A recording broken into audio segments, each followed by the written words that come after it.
तो guys, last session में हम लोगों की बात हुई थी रिक्वेस्ट पे। ठीक है, सर्वलेट के बारे में, रिक्वेस्ट के बारे में हमने समझी थी, डू गेट, डू पोस्ट वगैरह के बारे में। आज हम लोग थोड़ा लंबा सेशन रखेंगे और आज हम लोग 3 टॉपिक कवर करने वाले हैं। हालांकि मेरा प्लान था मिनी प्रोजेक्ट बनाने का, लेकिन फिर हमने सोचा कि ये कुछ टॉपिक्स और कर लें तो फिर मिनी प्रोजेक्ट पे जंप करें। ऐसा ना हो कि फिर प्रोजेक्ट से वापस से फिर कंसेप्ट पे आ रहे हैं। तो 3 टॉपिक बड़े इंपॉर्टेंट है जो कि हमें सर्वलेट में करना चाहिए और इंटरव्यू में पूछता है एंड यूज़ भी होता है कई बार। पहला है हमारा सर्वलेट की life cycle. Servlet life cycle, ये तो मैं बताऊं कि जब मैं पढ़ाई करता था उस समय ये क्वेश्चन मेरे से ही पूछा गया था।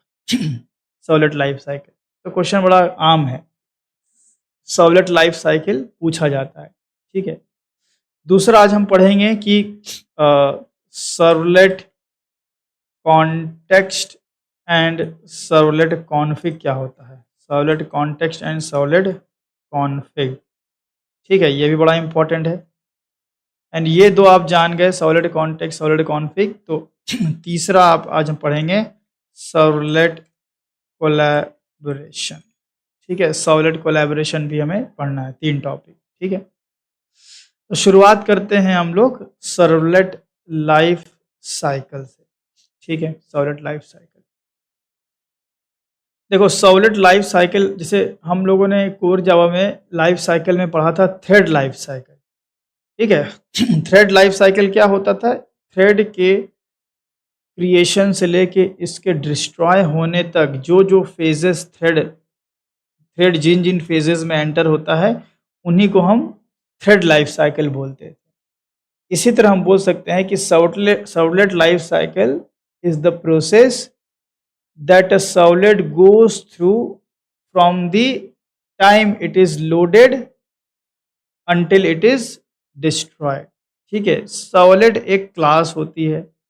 हम जानते हैं, हमने आपको जावा मेमोरी मैनेजमेंट कोर जावा में पढ़ाया था, जिसमें हमने बताया था कि क्लास लोड होती है, फिर इंस्टेंशिएट होती है, फिर कंस्ट्रक्टर चल के उसका इनिशियलाइजेशन होता है, फिर हम उसके मेथड को कॉल करते हैं, फिर ऑब्जेक्ट यूज़ में नहीं होता है तो डिस्ट्रॉय हो जाता है। ऐसे बहुत सारी चीज़ें हमने बताई थी, लोडिंग के समय क्या क्या होता है, स्टैटिक एंड ऑल। उसी तरह सॉलिड की भी एक लाइफ साइकिल होती है। सॉलिड भी एक क्लास है। तो लाइफ साइकिल में क्या क्या आता है? सबसे पहले होती है सॉलिड की लोडिंग। ठीक है, एंड देन होता है सॉलिड का इंस्टेंशिएशन। तो मैं एक ही में लिख देता हूँ लोडिंग, या अलग अलग भी लिख सकते हो। ठीक है, पहले लोडिंग होता है एंड देन इंस्टेंशिएशन होता है। ठीक है, लोडिंग हुआ और इंस्टेंशिएशन हो गया। ठीक है, लोडिंग इंस्टेंशिएशन होने के बाद अब चूंकि एक सॉलिड लोड हो गई, सॉलिड का ऑब्जेक्ट बन गया। सर स्क्रीन विजिबल नहीं है। विजिबल नहीं क्या? ओके, नहीं स्क्रीन तो विजिबल है शेयर सर। है। सर विजुअल है सर। एक बार देखिए कुछ अपने साइड से, सबको तो विजिबल है, हमने शेयर भी किया है। या रिज्वाइन करके देख लीजिए, मुझे नहीं दिख रहा है सर। रिज्वाइन कर लीजिए, दिख जाएगा। ठीक है, लोडिंग एंड इंस्टेंशिएशन सबसे पहले होता है। अब एक हमारे पास सॉलिड है। ठीक है, एक ये मान लो मेरे हमने सॉलिड बनाया। ठीक है, तो सॉलिड क्या होगा? सॉलिड पहले रैम के अंदर, मतलब पहले लोड होके फिर इंस्टेंशिएट हो जाएगा, तो रैम के अंदर इस एक्चुअल में हम बोल सकते हैं कि मेरा अब सॉलिड रेडी है। ठीक है, ये हमारा ब्लूप्रिंट होता है। फर्स्ट में हम जानते हैं कोई भी चीज़ सॉलिड, एंड देन हमारा सॉलिड ऑब्जेक्ट बन गया, सॉलिड ऑब्जेक्ट। ठीक है, इनसाइड द रैम ऑब्जेक्ट बनने के बाद ठीक है, जब सॉलिड क्लास का ऑब्जेक्ट बन जाता है, ठीक है, जब सॉलिड क्लास का ऑब्जेक्ट बन जाता है, सॉलिड हमारा इंस्टेंशिएट हो जाता है, तो हम क्या कर सकते हैं? हम उसका कोई मेथड चला सकते हैं। जनरली हम डू गेट, डू पोस्ट ये सब चलाया करते हैं। ठीक है, डू गेट चलाते हैं या डू पोस्ट चलाते हैं। बट अब सोचो, थोड़ा दिमाग लगाओ कि सॉलिड का जो ये मान लो सॉलिड है, और सॉलिड के अंदर मान लो एक मेथड है do get, do get method है। ठीक है, ये मेथड डू गेट। अब ये डू गेट जो मेथड है, वो चलाता कौन है? वो चलाता है वेब कंटेनर, और वेब कंटेनर कब चलाता है? जब कोई रिक्वेस्ट आती है हमारे क्लाइंट से। तो क्लाइंट से जब कोई रिक्वेस्ट आएगी तो मेरा डू गेट मेथड चलेगा। ठीक है, सही बात है? Yes sir. है ना, ये क्लाइंट है मेरा। हो सकता है कि क्लाइंट जब कोई रिक्वेस्ट भेजे तो डू गेट में मान लो हमने कोई कोड लिखा है, लेकिन ये हम चाहते हैं कि इस कोड को चलने, ये कोड चलने से पहले मेरा कोई काम पहले से रेडी हो जाए। ये कोड चलने से पहले मेरा कोई काम पहले से रेडी हो जाए। तो उसको वो काम करने के लिए इसके अंदर एक मेथड बनाया गया है, इनिट मेथड। एक मेथड बनाया गया है, इनिट मेथड। आप बोलेंगे कि सर डू गेट चलने से पहले कंस्ट्रक्टर तो चल ही रहा होगा, क्यों Yes, नहीं sir. चल रहा होगा? डू गेट से पहले कंस्ट्रक्टर तो चल ही रहा होगा। तो अगर कोई ऐसा काम करना है जो डू गेट होने से पहले हो जाए, फॉर एग्जांपल कोई रिसोर्स एलोकेशन करना है, कोई कॉन्फ़िगरेशन सेटअप करना है, कुछ भी काम, ये सब हम लोग जब प्रोजेक्ट बनाएंगे तो रियल वर्ल्ड में मतलब उसको रिलेट करके समझेंगे। अभी तो यूज़ समझो कि इनिट का यूज़ क्या है। तो डू गेट चलने से पहले हम चाहेंगे कि मेरा काम रेडी हो जाए। अब डू गेट चलने से पहले कौन-कौन चल सकता है? डू गेट चलने से पहले हमारा कंस्ट्रक्टर भी चल सकता है। मैं एक काम करता हूँ, डू गेट को थोड़ा छोटा करता हूँ, बहुत बड़ा हो गया है। ये मेरा डू गेट मेथड है। डू गेट भी हो सकता है, पोस्ट भी हो सकता है, कोई भी मेथड ये हो सकता है। ठीक है? ये मेरा मेथड हो गया। ठीक है, डू गेट। अभी डू गेट मान के हम चल रहे हैं, डू गेट मेथड हो गया। अब डू गेट से पहले हमारा कंस्ट्रक्टर तो चलेगा ही चलेगा, क्योंकि सॉलिड क्लास का ऑब्जेक्ट बनेगा तो कंस्ट्रक्टर तो चलेगा ही। तो ये मेरा कंस्ट्रक्टर है। और एक हमारे पास और चीज़ है जो डू गेट से पहले चल सकता है, वो है मेरा इनिट। Static block. हाँ, इनिट भी है और स्टैटिक ब्लॉक भी है। तो एक इनिट मेथड भी है, और स्टैटिक ब्लॉक तो भाई आपके ऊपर है, अगर आप क्रिएट करेंगे तो वो भी है। ठीक है, एक स्टैटिक ब्लॉक भी है। बहुत सारी चीज़ें हैं। और हर चीज़ का ना एक देखो पर्पस होता है। हर चीज़ का एक पर्पस होता है। हमें कोई काम डू गेट के लॉजिक से पहले करना है। डू गेट के लॉजिक से कोई काम पहले करना है। तो वो काम हम कंस्ट्रक्टर में कर सकते हैं, इनिट में कर सकते हैं, स्टैटिक ब्लॉक में कर सकते हैं, या हम बोले ये सब हम क्यों यूज़ करें? हम जो मेरा मेन लॉजिक उसके पहले यही नहीं लिख दें? क्यों भाई? Yes sir. डू गेट चले पहले जो काम रेडी करना है वो लिख दो, फिर करो। पर ये सही अप्रोच नहीं होता है। क्यों सही अप्रोच नहीं होता है? क्योंकि डू गेट का पर्पस है, मान लो डेटा को ओनली गेट करना। डू गेट का पर्पस क्या है? पर्पस है only get and pass data on service layer. हम गेट करते हैं और कहीं और पास कर देते हैं। ठीक है, इसका पर्पस कुछ और है। ठीक है, इसका पर्पस कुछ और है। अब चूंकि इसका पर्पस कुछ और है, तो हम डू गेट में दूसरे लॉजिक को नहीं घुसाएंगे। ऐसा नहीं कि हम यहाँ पे कोई कोई फाइल, मान लो किसी फाइल से हम कनेक्ट हो रहे हैं, तो फाइल आउटपुट स्ट्रीम वगैरह, फाइल इनपुट स्ट्रीम वगैरह लगा रहे हैं हम, वो सब नहीं करेंगे ना। कोई रिसोर्स हम एलोकेट करा रहे हैं, वो रिसोर्स कुछ भी हो सकता है। एग्जाम्पल के तौर पे हम बता रहे हैं कि भाई हम फाइल को कनेक्ट कर सकते हैं, हम डेटाबेस के कनेक्शन को गेट कर सकते हैं। कुछ भी काम जो आपको गेट से पहले करना है, वो आप चाहो तो गेट में भी कर सकते हो अपने लॉजिक से पहले। बट ये सही अप्रोच नहीं होगा, है ना? ये सही अप्रोच नहीं होगा। क्यों सही अप्रोच नहीं होगा बताइए?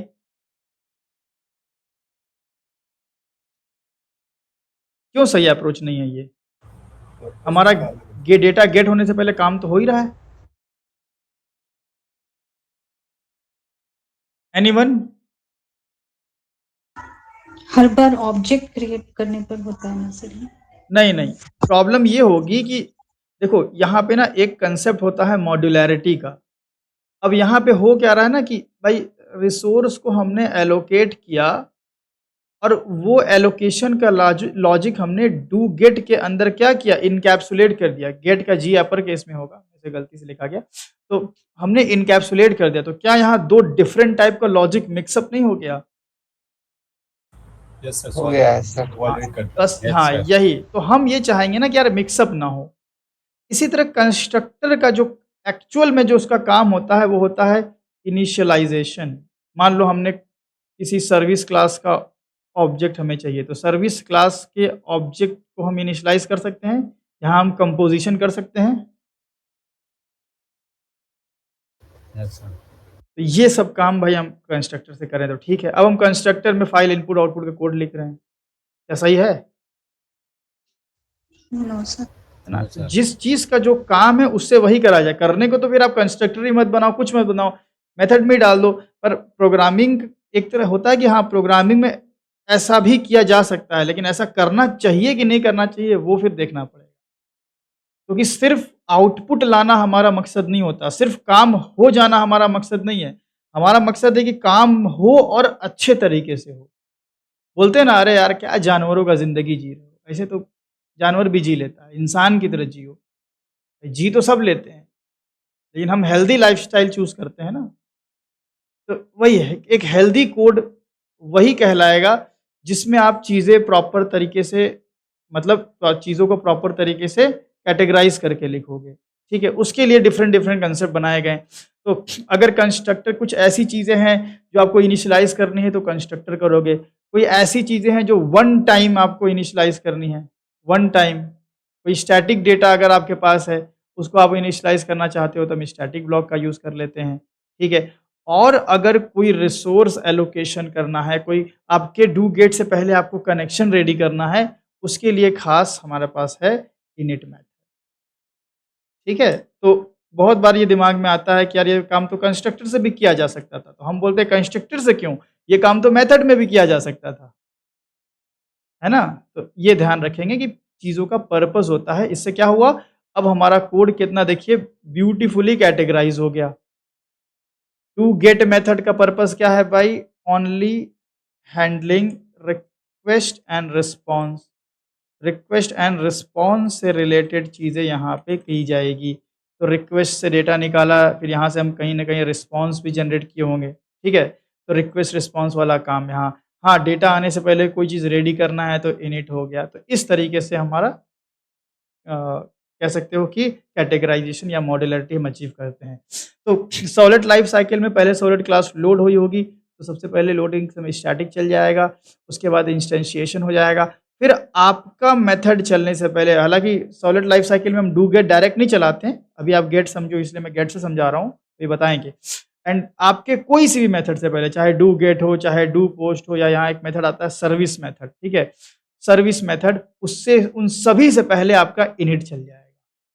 ठीक है? तो सॉलिड लाइफ साइकिल में लोडिंग इंस्टेंशिएशन के बाद क्या होगा हमारा इनिट मेथड, जहाँ से हम कोई रिसोर्स एलोकेशन कर सकते हैं। तो यहाँ पे हमारा इनिट, या इसको हम लोग इनिशियलाइज़ेशन भी बोलते हैं। ये वो वाला इनिशियलाइज़ेशन नहीं है कंस्ट्रक्टर वाला, ऑब्जेक्ट इनिशियलाइज़ेशन नहीं है ये, रिसोर्स इनिशियलाइज़ेशन है। तो मैं लिख सकता हूँ कि रिसोर्स एलोकेशन, जो कि होता है with the help of init method. ठीक है? तो कह सकते हो कि भाई सॉलिड लाइफ साइकिल में लोडिंग इंस्टेंशिएशन के बाद इनिट मेथड चलता है। अच्छा, इनिट मेथड चल गया, यहाँ पे आप क्या काम करेंगे? कोई ऐसा काम जो आप चाहते हैं कि मेरे सर्वलेट के मेथड चलने से पहले चल जाए, हो जाए, तो वो काम आप इनिट मेथड में कर सकते हो। चलो ये काम आपने कर लिया, ठीक है? अब ये काम करने के बाद, अब आपकी जो रिक्वेस्ट आ रही है, रिक्वेस्ट को हैंडल किया जाएगा। रिक्वेस्ट हैंडलिंग, रिक्वेस्ट हैंडल, अगर गेट रिक्वेस्ट आ रही है तो डू गेट से होगा, पोस्ट रिक्वेस्ट आ रही है तो डू पोस्ट से होगा, ठीक है? बट अगर हम ऐसा करें कि भाई हमें कंफर्म नहीं है कि भाई कौन सी रिक्वेस्ट आ रही है, इधर गेट आ रही है, पोस्ट आ रही है, तो एक ऐसा भी मेथड है जो दोनों रिक्वेस्ट हैंडल कर सकता है, and that is your service method. Then हम सर्विस मेथड का यूज करते हैं, एंड सर्विस मेथड से हम रिक्वेस्ट को हैंडल करते हैं। ठीक है, समझ में आया? सर्विस से हमने हैंडल किया, एंड ये मेथड क्या करता है भाई? It determines the type of request, means ये पहचानेगा कि रिक्वेस्ट किस टाइप की आ रही है। अगर रिक्वेस्ट आएगी गेट टाइप की तो ये आपके कंट्रोल को कहाँ भेज देगा? डू गेट में। अगर रिक्वेस्ट आ रही होगी मान लो पोस्ट टाइप की, तो कहाँ भेज देगा? डू पोस्ट में। हाँ, तो ध्यान रहे सॉलिड लाइफ साइकिल में इनिट मेथड चलने के बाद, लोडिंग इंस्टेंशिएशन होने के बाद इनिट मेथड चलने के बाद आपका चला सर्विस मेथड। सर्विस मेथड से हम रिक्वेस्ट को हैंडल कर लिए, डू गेट डू पोस्ट बना के रखेंगे, वो हैंडल हो जाएगा। इसके बाद अब मान लो कि भाई ठीक है, आपने डू गेट डू पोस्ट चलाया, सब कुछ कर लिया। अब ऐसा भी हो सकता है कि ठीक है भाई, अब आपका सर्वलेट यूज में ही नहीं है। एक सर्वलेट यूज में कब नहीं होगा? जब मान लो हमने सर्वर ही बंद कर दिया, है ना, सर्वर को शट डाउन कर दिया, तो सर्वलेट यूज में रहेगा? नहीं सर। हाँ, सर्वलेट यूज में नहीं रहेगा। तो उस केस में सर्वलेट ने जितनी भी मेमोरी एक्वायर किया हुआ है, जो भी रिसोर्सेस वो यूज कर रहा है, मतलब कह लो कि पूरे सर्वलेट को हमें डिस्ट्रॉय करना पड़ेगा। उसके लिए जावा ने तो भाई ऑटोमेटिक सब चीज़ करता है, तो उसके लिए जावा ने बना के रखा है डिस्ट्रॉय मेथड। तो डिस्ट्रॉय मेथड चल जाएगा ऑटोमेटिकली, एंड इसके अंदर से आप जो भी रिसोर्सेस एलोकेट किए होंगे इनिट मेथड में, उसको डी एलोकेट कर देंगे। मान लो यहाँ पे, मान लो रिसोर्स एलोकेशन है, मान लो फॉर एग्जांपल आपने कनेक्शन गेट किया, ठीक है, तो यहाँ डिस्ट्रॉय में क्या कर लेंगे, कनेक्शन को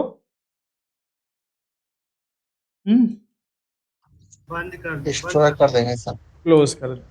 तो एक एग्जांपल है, हालांकि कनेक्शन हम सर्वलेट में नहीं करते हैं, और अदर कर सकते हो आप, फाइल आईओ का कोड वगैरह यूज़ कर सकते हो। और अगर ज़रूरत पड़ी तो लिखा भी जा सकता है, ऐसा कोई दिक्कत नहीं है, अगर ज़रूरत पड़ी तो लिखा भी जा सकता है। तो कहने का मतलब है, कोई भी काम ऐसा जो आपको अपने पोस्ट और गेट से पहले करना था, वो यहाँ कर लेंगे। और जब सर्वलेट हमारा मतलब यूज़ में नहीं होगा, जब आप अपने सर्वर को शट डाउन करोगे, अब चाहोगे ना कि जो रिसोर्स एलोकेट किए थे उसको बंद कर दिया जाए, उसको डिस्ट्रॉय कर दिया जाए। तो कैसे होगा? जब आप सर्वर बंद करोगे, ऑटोमेटिकली डिस्ट्रॉय मेथड चलेगा, एंड इसी से हम क्लोज कर देंगे। तो यही होता है भाई 4 स्टेप में सर्वलेट लाइफ साइकिल। कई जगह, कई आर्टिकल में, बुक्स में ये 5 स्टेप में भी होता है। कैसे होता है? लोडिंग, इंस्टेंशिएशन, इनिशियलाइजेशन, फिर सर्विस, फिर डिस्ट्रॉय। तो 5 में लिखो चाहे 4 में लिखो, इंटरव्यूअर को बस ये 5 शब्द सुनना है, लोडिंग, इंस्टेंशिएशन, इनिट, सर्विस, डिस्ट्रॉय। ये 5 शब्द आप बोल दीजिए, काम खत्म। अब उसको आप अपने नोट्स में कितने पॉइंट में लिख रहे हो, इससे कोई मतलब नहीं। हमने 4 पॉइंट में लिखा है, ठीक है, क्योंकि लोडिंग इंस्टेंशिएशन एक उतना मतलब ये कोर में हम लोगों ने पढ़ा हुआ है, ठीक है, इसीलिए। चलो, समझ में आ गया सर्वलेट लाइफ साइकिल की थ्योरी। Yes sir. अब इसका हम लोग एक प्रोग्राम देख लेते हैं, ठीक है। तो यहाँ पे हम फाइल पे गए, न्यू पे गए, एक dynamic web project, servlet life cycle. अभी देखो, मैं डायनेमिक वेब मॉड्यूल 2.3 क्यों यूज़ कर रहा हूँ, थोड़ा ये भी मैं बताता चलता हूँ। क्योंकि डायनेमिक वेब मॉड्यूल 2.3 में हमें एक्सएमएल का सपोर्ट मिलता है, एक्सएमएल सपोर्ट, एंड 3.0 ऑनवर्ड्स हमें एक्सएमएल नहीं मिलता, हमें एनोटेशन का सपोर्ट मिलता है। तो पहले एक्सएमएल सीख लेना चाहिए। एक्सएमएल थोड़ा सा, आप कह लो कि कॉन्फ़िगरेशन थोड़ा सा एक्सएमएल की लंबी होती है, चीज़ें ज़्यादा लिखना पड़ता है, एनोटेशन ईजी होता है। तो एक बार अगर एक्सएमएल समझ गए, वेब डॉट एक्सएमएल जो हमें मिल रहा था, वेब डॉट एक्सएमएल जिसको डिप्लॉयमेंट डिस्क्रिप्टर भी बोलते हैं, तो वेब डॉट एक्सएमएल से कॉन्फ़िगरेशन करना सीख गए, सर्वलेट की मैपिंग करना सीख गए, यूआरएल बनाना सीख गए, बहुत सारी चीज़ें हम सीखेंगे। तो फिर 3.0 सीखना कोई बड़ी बात नहीं है। तो लास्ट में मैं आपको एक प्रोग्राम 3.0 पे भी बता दूंगा, तो आपको क्रिस्टल क्लियर हो जाएंगी चीज़ें, ठीक है। तो यही रीज़न है बस कि हम यहाँ पे 2.3 यूज़ कर रहे हैं, क्योंकि हम नहीं चाहते कि वेब डॉट एक्सएमएल हमें ना मिले, हमें चाहिए वेब डॉट एक्सएमएल, एंड इसीलिए 2.3 करना पड़ रहा है हमें। तो 2.3 कर लिया आपने, बाकी सर्वलेट लाइफ साइकिल आगे कुछ करना है, ठीक है, हो गया फिनिश। सर लास्ट तो 2.5 था ना उसका। 2.5 कहाँ था? कोई सा भी कर लो, 3 के नीचे कोई सा भी कर लो, 2.5 कर लो, 5 कर लो, 3 कर लो, वही सेम ही रहेगा। तो ये आ गया हमारा सर्वलेट लाइफ साइकिल, ठीक है। हमें मतलब जो हमें चीज़ें दिखेंगी ना, विजुअल तौर पे जो चेंजेस दिखेंगे, वो 3 और 3 से नीचे में देखेंगे। बाकी इंटरनल कोई चीज़ अपडेट हुई है, कोई चीज़ें एनहांस हुई है तो उससे उतना आपको इफ़ेक्ट नहीं होगा। हमें बस एक्सएमएल चाहिए, एक्सएमएल 2.5 में भी मिलेगा, 3 में मिलेगा, आपको कोई फ़र्क नहीं आएगा। आप 5 पे बना लो। ठीक है, तो ये हो गया हमारा। अब सॉलिड लाइफ़ साइकिल में देखिए एक लाइफ़ साइकिल के लिए हमें एक सॉलिड की ज़रूरत पड़ेगी, तो जावा रिसोर्सेज़ में एसआरसी मेन जावा में राइट क्लिक करेंगे, न्यू करेंगे। अच्छा मान लो कंपनी में गए और कंपनी में आपको पुरानी आईडी में बैठा दिया ना, तो वेब ऐप की जगह वेब कंटेंट होता है। वेब कंटेंट ध्यान रखना, ठीक है? बाकी जो चीज़ पढ़ा रहे हैं सब सेम रहेगी। राइट क्लिक करके आप एक सर्वलेट बनाएँगे, पैकेज दे देते हैं हम कॉम डॉट कंट्रोलर कंट्रोलर यहाँ पे नाम देना है, चलो लाइफ साइकिल ही दे देते हैं। लाइफ साइकिल नेक्स्ट, नेक्स्ट यहाँ मेन है आपको क्या-क्या चाहिए भाई? आपको चाहिए service get post init destroy, ठीक है? क्या-क्या? Post gate service init destroy, इतना करके आप फिनिश कर लें। ये आपका आ गया, एनोटेशन हम रिमूव कर देंगे, ठीक है? और ये कंस्ट्रक्टर है, कंस्ट्रक्टर रहने दो, ठीक है? ये हटा दो। ये अभी ये सीरियल वर्जन आईडी वगैरह मैं हटा देता हूँ, ठीक है? वो सीरियलाइज़ेशन वगैरह के लिए है। और ये क्या है, कमेंट है, ये कमेंट हटा दो। तो ये आपका देखिए आ गया इनिट, ठीक है? ये आपका आ गया कंस्ट्रक्टर, सुपर लिखना ज़रूरी नहीं है, हटा दो। ये कमेंट हटा दो, ठीक है? ये आ गया डिस्ट्रॉय मेथड, ठीक है? ये कमेंट हटा दो। ये आ गया service method service method and ये आ गया गेट और ये आ गया आपका पोस्ट, ठीक है? और यहाँ से ये भी हटा दो आप और ये भी हटा दो। सारे मेथड हमारे सामने हैं ठीक है, सफाई कर दिया हमने बिल्कुल। और ऊपर में हम एक बना लेते हैं स्टैटिक ब्लॉक, स्टैटिक ब्लॉक,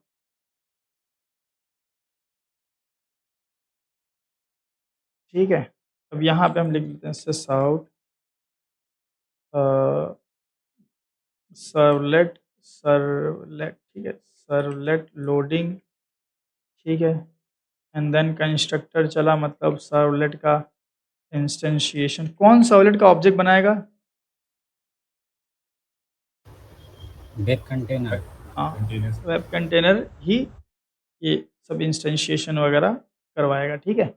तो स्टैटिक हो गया, कंस्ट्रक्टर हो गया, इनिट। अब इनिट में हम कोई सा भी ऐसा काम करेंगे जो मुझे अपने पोस्ट या गेट से पहले करना है। तो यहाँ पे हम कर लेते हैं इनी resource allocation, resource allocation and यहाँ पे हम कर लेते हैं भाई जो रिसोर्स एलोकेट किए थे उसको हमें डी एलोकेट करना है। तो रिसोर्स रिसोर्स डी एलोकेशन हो गया यहाँ पे, ठीक है? इस तरीके से। और अब देखिए हम गेट लगाएँ चाहे पोस्ट लगाएँ, हमारा सर्विस मेथड तो चलेगा, ठीक है? हमारा यहाँ पे सर्विस मेथड चलेगा, ठीक है? इस तरीके से। या मैं अभी गेट पोस्ट हटा देता हूँ, ठीक है? क्योंकि ये आप जब एक्सप्लेन करोगे ना लाइफ साइकिल, तो आपको सिर्फ सर्विस बोलना है, आपको गेट पोस्ट बोलने की ज़रूरत नहीं है। तो ये हो गया हमारा और मैं डिस्ट्रॉय को नीचे कर देता हूँ। ठीक है? समझ में आ गया? तो इस मैनर में हमारा चलना चाहिए।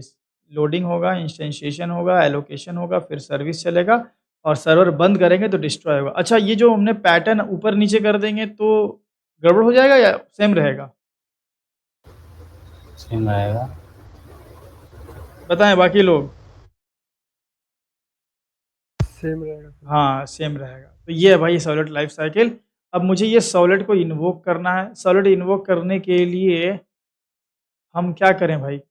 हम यहाँ पे एक वैसे तो तरीके हैं सॉलिड को इन्वोक करने के कई सारे, लेकिन हम यहाँ क्या करते हैं, हम वेब ऐप में एक एचटीएमएल बना लेते हैं। बहुत कुछ सिखाना है अभी आपको, अभी तो आप सिंपल एचटीएमएल से कर लो। डायरेक्ट भी कर सकते थे हम यूआरएल से, बट चलो कोई बात नहीं। तो मैं कर लेता हूँ इंडेक्स ही नाम दे देते हैं इसका, ठीक है? इंडेक्स और इंडेक्स HTML से हमें यहाँ पे करना है अपने सर्वलेट को हिट, कोई डेटा नहीं भेजना है, सिर्फ हिट करना है।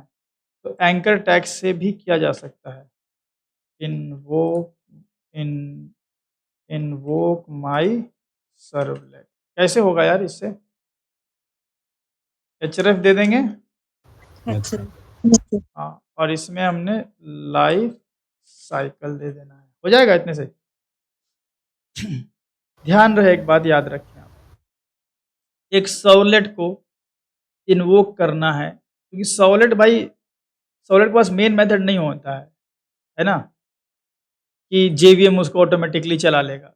सर्वलेट चलता है वेब कंटेनर के थ्रू, और वेब कंटेनर किसी सर्वलेट को तभी चलाता है जब उस पर रिक्वेस्ट जाती है, और रिक्वेस्ट जाती है हमेशा क्लाइंट से। तो क्लाइंट एक सर्वलेट पे रिक्वेस्ट कितने तरीकों से भेज सकता है? 3 हम आपको, वैसे तो कई तरीके हो सकते हैं, लेकिन 3 आपको तरीके हम बताते हैं। एक तो भाई URL बार से, URL बार समझते हो? अच्छा ये अपना ब्राउज़र में जो ऊपर रहता है, जो ऊपर में ब्राउज़र में रहता है, ब्रेव ओपन करना पड़ेगा हमें लग रहा है। जी सर। हाँ, ये ब्रेव दादा है इधर। ये इसको बोलते हैं लोग URL बार, ठीक है? ये वाला। तो इससे आप एक सर्वलेट को इन्वोक करवा सकते हैं, या फिर आप एक सर्वलेट को फॉर्म से इन्वोक करवा सकते हैं, या एक सर्वलेट को आप एंकर टैग से भी करवा सकते हैं। ये 3 तरीके अभी आप जानो, बाकी आगे और भी चीज़ें हैं, पोस्टमैन वगैरह से भी करवाएंगे हम लोग, ठीक है?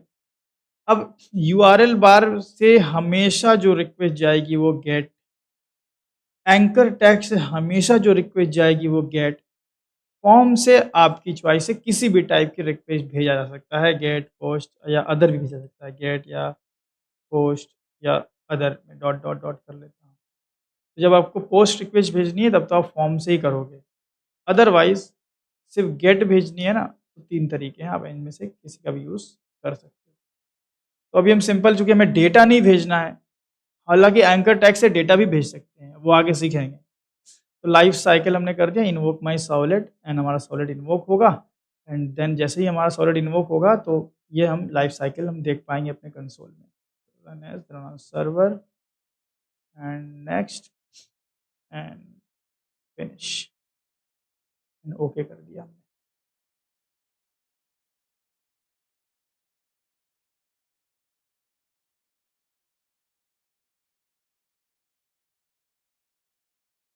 ठीक है, तो चल गया इंडेक्स हमारा, इन्वोक माई सर्वलेट पे कॉल करेंगे। अभी आप देखो, अभी यहाँ पे कुछ नहीं है, जैसे हम करेंगे इन्वोक माई सर्वलेट, एंड देखो लाइफ साइकिल सर्वलेट मेरा चला, और आज देखते हैं, देखो सर्वलेट की लोडिंग हुई, सबसे पहले लोडिंग स्टैटिक चला, कंस्ट्रक्टर चला, इनिट चला, सर्विस चला, मतलब सर्विस हमारा चल गया, ठीक है, इस आउट हो गया। अब डिस्ट्रॉय इसलिए नहीं हुआ क्योंकि ये तब होगा जब हमारा भाई सर्वर हम शट डाउन करें। तो सर्वर को शट डाउन करने के लिए आप यहाँ पे सर्च कर लें सर्वर, सर्वर,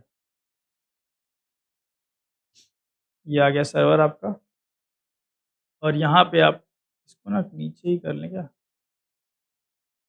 ठीक है, या इनफैक्ट मैं इसको ऐसे कर लेता हूँ, थोड़ा सा इसको नीचे कर लेता हूँ, ठीक है। तो ये हमारा कोड है। तो ये सर्वर आप ले आएँ, और सर्वर को स्टॉप करने के लिए आप राइट क्लिक करें एंड यहाँ से स्टॉप कर दें, स्टॉप। अब जैसे ही सर्वर हमने स्टॉप किया तो कंसोल चेक करना है कि क्या मेरा डिस्ट्रॉय चला कि नहीं चला। ये देखिए चला है ना। अच्छा तो इस तरीके से आपका जब सर्वर ही जब शट डाउन हुआ, वेब कंटेनर ही शट डाउन हो गया, तो जितने भी हमारे सर्वलेट थे उनका जो भी रिसोर्सेज एलोकेट हुआ था वो सब डीएलोकेट हो गया with the help of destroy method. And यही है आपका सिंपल सा सर्वलेट लाइफ साइकिल। ठीक है, समझ में आ गया? अच्छा इतना सा सिंपल सा है सर्वलेट लाइफ साइकिल। इंटरव्यू में पूछेगा तो सिंपल आपको बस ये 5 स्टेप बताने हैं, बस हो जाएगा। चलो मैं इस प्रोजेक्ट को आपके नोट्स में डाल देता हूँ, एंड अभी रनिंग में ही डालना है, बाकी बाद में आपके मेन नोट्स में ऐड कर देंगे। ये हो गया एक, एक इंडेक्स वही बनाया हमने बस। ठीक है, तो ये हो गया आपका। एंड चलो अब नेक्स्ट टॉपिक पे चलते हैं। सॉलिड लाइफ साइकिल क्लियर हुआ आपको? अच्छा, एक चीज़ मैं बता दूँ, सॉलिड लाइफ साइकिल में आपने यहाँ पे देखा कि इनिट मेथड में एक ऑब्जेक्ट मिल रहा है कॉन्फिग का। इसका कोई ना कोई यूज़ होगा तभी ना मिल रहा है भाई। अच्छा। जी सर। तो अब इसका यूज़ समझ लेते हैं। तो नेक्स्ट टॉपिक जो हमारा है ये यही है, solid context and solid config. Sir वो लाइफ साइकिल वाला मेथड आप लोग खुद बनाया क्या, तो सर्विस की जगह पे? नहीं, हमने नहीं बनाया। वो सब मेथड हम क्रिएशन के समय उठा करके लेकर के आए हैं। अगर आप इस पे लगा लो सर तो वो ओवरराइड। सर्विस मेथड ही लाइफ साइकिल मेथड है क्या? हाँ, सॉलिड वो भी लाइफ साइकिल में है। ये सब नहीं आपको नहीं, ये लाइफ साइकिल करके जो अभी मेथड है ना, पब्लिक लाइफ साइकिल, ये सर्विस अलग है, ये अलग है, दोनों अलग अलग एक ही है? कंस्ट्रक्टर है वो, मेथड नहीं है। अच्छा सॉरी अरे सॉरी सर, भाई क्लास ओ सॉरी सर, देखे ना कि है लाइफ साइकिल का अर्थ है। हाँ, ये तो भाई कंस्ट्रक्टर है। तो सॉलिड कॉन्टेक्स्ट एंड कॉन्फिग, ठीक है, कॉन्टेक्स्ट एंड कॉन्फिग। तो ये देखो, सॉलिड कॉन्टेक्स्ट एंड कॉन्फिग के बारे में समझ लेते हैं। Solid context and solid config आप कह सकते, हाँ कोई डाउट है किसी को? सर स्टैटिक के पहले कंस्ट्रक्टर चलेगा या कंस्ट्रक्टर के बाद? ये सवाल तो मत ही पूछिए। ये सवाल पूछ के तो आप मतलब बहुत शर्मिंदा कर रहे हैं हमें। ये तो हमें आपसे पूछना चाहिए। चलो बताओ इनका जवाब कोई। पहले स्टैटिक फिर कंस्ट्रक्टर। हाँ, अब वो अगर आपको अब ये तो रटने वाली बात हो गई ना, पहले सवाल क्या स्टैटिक। था? हाँ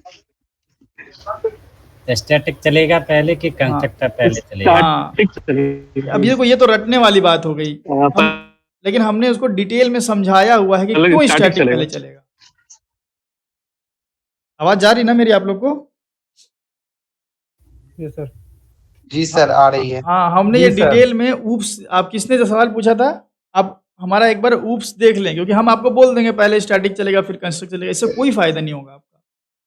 सर ये तो मेमोरी मैनेजमेंट में डिपेंड करेगा ना, मतलब स्टैक वाली चीजें पहले चलेगी फिर हिप वाली। ऐसा ज़रूरी नहीं है। वो स्टैक हीप की बात ही नहीं है यहाँ पे। बात है यूज़ केस की, मतलब बात है कि कौन सा डेटा पहले रेडी होना चाहिए। जो कॉमन डेटा होगा, जो ऑब्जेक्ट यूज़ कर रहा होगा, वो पहले रेडी होना चाहिए। And that is why static चूँकि कॉमन डेटा में डील करता है, वो पहले चलता है। तो फ्लो बनाया गया है एक, और क्यों बनाया गया वो एक बार आप थोड़ा-सा ऊप्स में देख लें स्टैटिक वाला हमारा वीडियो, तो आपको सब क्लियर हो जाएगा। ठीक है, चलिए सॉलिड कॉन्टेक्स्ट एंड कॉन्फिग की बात करते हैं हम लोग। तो आप देखो यहाँ पे इनिट में सॉलिड कॉन्फिग हमें मिला हुआ है, मतलब कोई ना कोई यूज़ रहा होगा यार यहाँ पे इसका। तो मैं आपको बताता हूँ इसका use. Solid context and config, ये कह सकते हो 2 ऑब्जेक्ट्स होते हैं, और ये ऑब्जेक्ट वेब कंटेनर के द्वारा ही बनाए जाते हैं, ठीक है। एंड दोनों का यूज़ है कॉन्फ़िगरेशन डिटेल्स को, कॉन्फ़िगरेशन इन्फॉर्मेशन को पास करना। Both are used to pass configuration details, ठीक है। दोनों कॉन्फ़िगरेशन डिटेल को पास करने काम आते हैं। मतलब मान लो कि मेरे को भाई मेरा सर्विस मेथड चलने से पहले मुझे एक फाइल से डेटा रीड करना था, तो फाइल का यूआरएल एक कॉन्फ़िगरेशन है। Yes sir. या मैं बोलूं कि सर्विस चलने से पहले आपको कनेक्शन इस्टेब्लिश करना था, कनेक्शन। तो कनेक्शन की कॉन्फ़िगरेशन में क्या-क्या आता है? URL, हाँ, username, password. करेक्ट। यूआरएल है, यूज़र नेम है, 3 जनरल होते हैं, और भी हो सकते हैं। URL, user name, password. अब आप बोलोगे यार यूआरएल, यूज़र नेम, पासवर्ड हम यहाँ भी तो लिख सकते थे। फिर वही प्रॉब्लम आ गई कि हम एप्लीकेशन डॉट प्रॉपर्टीज़ का यूज़ करके अलग रखा करते थे। अलग रखने से हमें फ़ायदे मिलते थे। हम जी कोड सर। में, हाँ, हम कोड में रन टाइम पे चेंजेस कर पाते थे। तो सॉरी कॉन्फ़िगरेशन में हम रन टाइम पे बिना कोड को छुए चेंजेस कर पाते थे। इसीलिए जो कॉन्फ़िगरेशन है वो हमेशा मेन एप्लीकेशन से हटा के रखी जाती है। ये बेस्ट प्रैक्टिस है। तो अब सोचा गया कि यार हो सकता है कि यार इस सर्वलेट में जब हम रिसोर्स को एलोकेट कर रहे होंगे तो कॉन्फ़िगरेशन की भी दिक्कत होगी। तो कॉन्फ़िगरेशन कहाँ रखी जाए? तो कॉन्फ़िगरेशन हम रख सकते हैं web.xml के अंदर, क्योंकि ये एक फ़ाइल है। ये भी बिल्कुल जावा का कोड है नहीं, ये हट के एक एक्स्ट्रा फ़ाइल है। तो अगर कॉन्फ़िगरेशन हम यहाँ रखेंगे तो कोई तरीका होना चाहिए ना, जो जिस तरीके से हम यहाँ से कॉन्फ़िगरेशन उठा के यहाँ लाएँ। तो सर्वलेट कॉन्फ़िग वो तरीका है। मतलब servlet config and servlet context, ये जो तरीके हैं इनके थ्रू हम web.xml के अंदर रखी हुई कॉन्फ़िगरेशन को रीड कर सकते हैं। Both are used to pass configuration detail. लेकिन थोड़ा सा माइनर फ़र्क है। सर्वलेट कॉन्टेक्स्ट जो है, सर्वलेट कॉन्टेक्स्ट, ठीक है, ये पहले मैं सर्वलेट कॉन्फ़िग के बारे में बताता हूँ। सर्वलेट कॉन्फ़िग जो है, इसके बारे में आप ध्यान दें कि जितना भी आप सर्वलेट बनाओगे, हर एक सर्वलेट के लिए स्पेसिफिक एक एक सर्वलेट कॉन्फ़िग का ऑब्जेक्ट बनेगा। तो मैं बोल सकता हूँ स्पेसिफिक टू अ सर्वलेट। मतलब डायग्राम से अगर मैं आपको समझाऊँ ज़्यादा और अच्छा समझ में आएगा। ये डायग्राम इम्पोर्टेंट है, तो इसको हम उठा के रख लेते हैं पहले। हाँ, रख लेते हैं, बाद में इसको हम करते रहेंगे, ठीक है? देखो इम्पोर्टेंट बात है। आपके पास एक सर्वलेट है यहाँ पे, ठीक है? एक सर्वलेट मान लो, इसका नाम है सर्वलेट 1, ठीक है, सर्वलेट 1। एक और सर्वलेट है आपके पास जिसका नाम है मान लो सर्वलेट 2, सर्वलेट 2। अब हो सकता है कि सर्वलेट 1 के लिए, सिर्फ सर्वलेट 1 के लिए आपको कोई कॉन्फ़िगरेशन रखनी है। ध्यान रहे, सिर्फ और सिर्फ सर्वलेट 1 के लिए आपको कोई कॉन्फ़िगरेशन रखनी है। तो ये रहा आपका web.xml, ठीक है, ये रहा आपका web.xml फाइल, web.xml फाइल।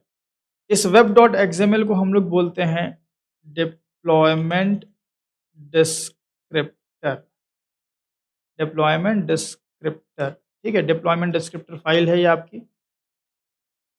और इसके अंदर हम अपने सर्वलेट 1 के लिए स्पेसिफिक कोई कॉन्फ़िगरेशन रख सकते हैं कि भाई ये data only can access through a servlet 1, ठीक है? वो कैसे होगा वो आपको बताएंगे। तो सर्वलेट 1 जब आप क्रिएट करोगे ना, तो वेब कंटेनर्स सर्वलेट 1 के लिए एक ऑब्जेक्ट बनाएगा। सर्वलेट 1 के लिए सिर्फ एक ऑब्जेक्ट बनाएगा जिसका नाम होगा सर्वलेट कॉन्फ़िग। ये सर्वलेट कॉन्फ़िग ऑब्जेक्ट किसके लिए है? Only for servlet 1। It means कि सर्वलेट कॉन्फ़िग का जो ऑब्जेक्ट है आपको सिर्फ सर्वलेट 1 में मिलेगा, इसमें नहीं मिलेगा। इसमें अगर आप देखोगे तो इसमें इसका सर्वलेट कॉन्फ़िग का ऑब्जेक्ट मिलेगा। मतलब हर एक सर्वलेट के लिए एक सर्वलेट कॉन्फ़िग का ऑब्जेक्ट रहता है। एक सर्वलेट कॉन्फ़िग का ऑब्जेक्ट इसके लिए भी बनेगा, ठीक है? Servlet config. तो अगर आपके पास 10 सर्वलेट हैं तो 10 सर्वलेट कॉन्फ़िग होंगे। इस सर्वलेट कॉन्फ़िग के अंदर से हम कोई डेटा फेच आउट कर सकते हैं। मान लो हमने कोई डेटा फेच आउट किया, यहाँ पे हमने किया इस तरह से गेट, मतलब ये ऑब्जेक्ट, पहले तो ये ऑब्जेक्ट फेच करना पड़ेगा, है ना? मैं एक ऑब्जेक्ट हमारे पास बना हुआ है तो ये मिलेगा कैसे यहाँ पे? ये ऑब्जेक्ट अगर आपको चाहिए तो ये मिलेगा कुछ इस तरीके से, ऐसे। आप लिखेंगे gate servlet config, gate servlet config. अब मेरा सवाल आपसे है कि मैंने गेट सर्वलेट कॉन्फ़िग लगाया, तो मुझे सर्वलेट कॉन्फ़िग का कौन-सा ऑब्जेक्ट मिलेगा? 2 वाला या ये वाला? 1 हाँ, यही वाला मिलेगा, ध्यान रहे। जो सर्वलेट कॉन्फ़िग का ऑब्जेक्ट सर्वलेट 1 के लिए मिला बना होगा, वही ऑब्जेक्ट आपको मिलेगा। अब ये ऑब्जेक्ट आपको मिल गया, इससे क्या फ़ायदा होगा भाई? इससे फ़ायदा ये होगा कि इस ऑब्जेक्ट के थ्रू आप web.xml से कॉन्फ़िगरेशन डिटेल को रीड कर सकते हैं जो डिटेल सर्वलेट 1 के लिए लिखी गई होगी, जो डिटेल सर्वलेट 1 के लिए लिखी गई होगी। इसी तरह मान लो कुछ ऐसा काम है जो हमें सिर्फ सर्वलेट, कुछ ऐसी कॉन्फ़िगरेशन है जो मुझे सिर्फ और सिर्फ सर्वलेट 2 में गेट करनी है, तो उसके लिए हम क्या करेंगे भाई, डायरेक्ट एक्सएमएल को तो हम रीड कर नहीं सकते भाई। एक एक्सएमएल फाइल कोई जावा का क्लास थोड़ी कि ऑब्जेक्ट बना के मेथड कॉल कर लेंगे। तो उसके लिए जावा ने बहुत आसान तरीका दिया है कि भाई आप सर्वलेट कॉन्फ़िग के ऑब्जेक्ट से कर सकते हैं। तो सर्वलेट 2 अपना वाला सर्वलेट कॉन्फ़िग ऑब्जेक्ट गेट करेगा, गेट सर्वलेट गेट, इस तरह से कुछ गेट, सॉरी कैप से क्या, गेट सर्वलेट कॉन्फ़िग।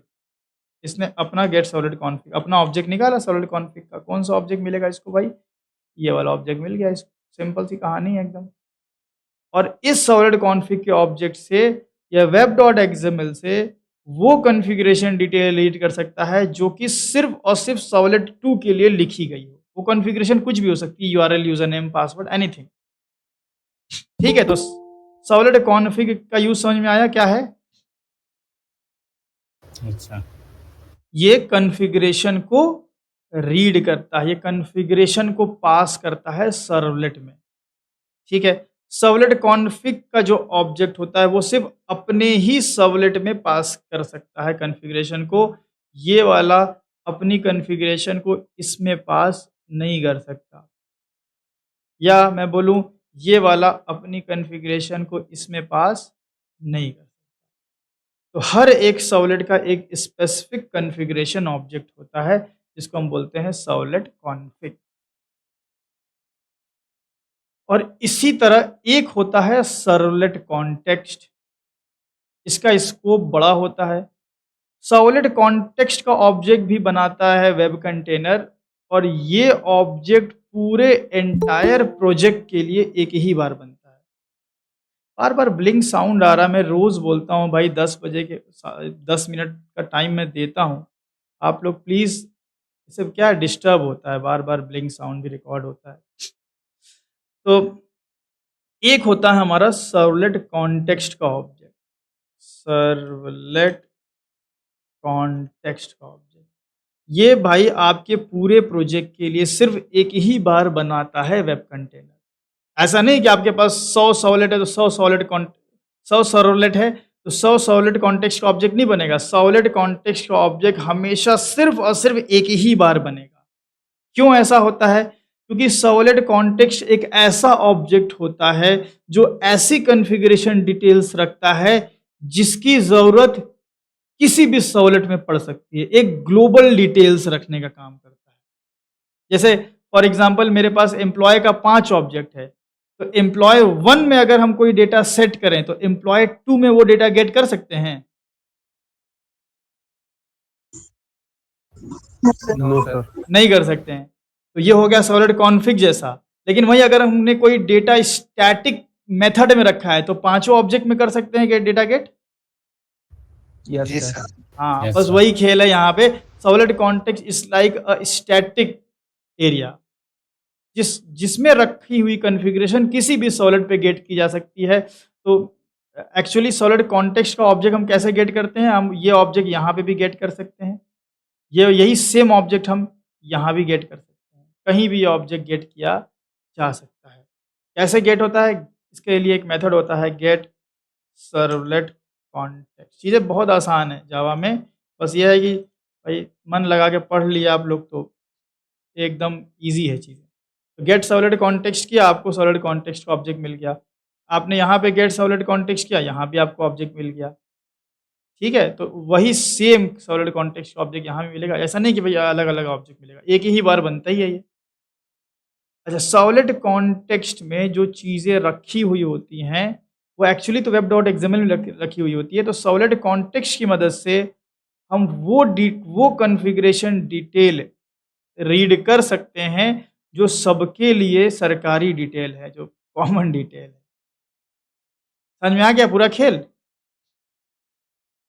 तो सर्वलेट कॉन्टेक्स्ट ऑब्जेक्ट और सर्वलेट कॉन्फ़िग ऑब्जेक्ट दोनों ही कॉन्फ़िगरेशन डिटेल को रीड ही ना कर रहा है भाई। देखो यहाँ पे ये भी कॉन्फ़िगरेशन डिटेल को रीड कर रहा है, ये भी कॉन्फ़िगरेशन डिटेल को रीड कर रहा है। फ़र्क ये है कि कॉन्फ़िग ऐसी कॉन्फ़िगरेशन डिटेल को रीड कर रहा है जो कि सिर्फ़ और सिर्फ़ इसके लिए लिखी गई है। यहाँ वाला ऑब्जेक्ट सॉलिड कॉन्फ़िग ऑब्जेक्ट सिर्फ़ ऐसी कॉन्फ़िगरेशन को रीड कर रहा है जो कि सिर्फ़ और सिर्फ़ इसके लिए ही लिखी गई है। बट कॉन्टेक्स्ट ऐसी कॉन्फ़िगरेशन को रीड कर रहा है जो सबके लिए लिखी गई है। मान लो भाई कोई ऐसी चीज़ है, कोई ऐसा यूआरएल है, कोई ऐसा डेटा है, कोई ऐसा की है जो हमको सारे सॉलिड में ज़रूरत पड़ सकती है, तो मैं उसको कॉन्टेक्स्ट में रख लूँगा। कोई ऐसी चीज़ है जो मुझे सिर्फ़ सॉलिड 1 के लिए ही रखनी है, कोई बुक नाम का सॉलिड है, तो बुक नाम के सॉलिड में बुक से रिलेटेड कॉन्फ़िगरेशन ही सब जाएगी, तो उसके लिए हम पर्टिकुलर एक सीक्रेट कॉन्फ़िगरेशन बना के रखेंगे। तो यही है भाई सॉलिड कॉन्टेक्स्ट एंड कॉन्फ़िग। इसी चीज़ को मैं आपको अभी डिटेल में समझा देता हूँ, मतलब थ्योरी तो हो गई, इसको मैं प्रैक्टिकली समझा देता हूँ, ठीक है? तो ये आपकी डिटेल ये वाली हो गई एंड कॉन्फ़िग की ये वाली हो गई, ठीक है? चलो मैं इसका स्क्रीनशॉट ले लेता हूँ। तो कॉन्फ़िग की ये वाली है तो सेम कलर कर देते हैं कॉन्फ़िग का, ये कॉन्फ़िग एंड ये कॉन्फ़िग। तो सर हाँ, सर्वलेट कहिए। वर्जन सर्वलेट वर्जन 2.5 से एबव में तो किसके पास जाएगा कॉन्फ़िगरेशन के लिए? वो हम एनोटेशन से करेंगे, वो आपको बताएँगे अब। अभी आप उस पे ना जाएँ क्योंकि फिर कन्फ्यूजन क्रिएट होगा अननेसेसरी। पहले एक चीज़ एक्सएमएल वाला पूरा पढ़ लें, जब हम उसमें आएँगे ना एनोटेशन वाले में, तो उससे रिलेटेड हम पूरी बात करेंगे। तो अब हम क्या करते हैं, कॉन्टेक्स्ट एंड कॉन्फ़िग को यहाँ पटक देते हैं, ठीक है? अब हम इसको प्रैक्टिकली देख लेते हैं। तो सर्वलेट कॉन्फ़िग को पहले देख लेते हैं, या चलो एक ही में सब देखते हैं हम लोग, ठीक है? इसको हटा लेते हैं। तो इसको हम क्लोज़ ऑल करते हैं। एक प्रोजेक्ट बना लेते हैं, डायनेमिक वेब प्रोजेक्ट। नाम देंगे हम कॉन्टेक्स्ट कॉन्फ़िग, कुछ भी नाम दे दो वैसे मीनिंगफुल। 2.3 कर लो, नेक्स्ट, नेक्स्ट, फिनिश। ठीक है, ये हो गया।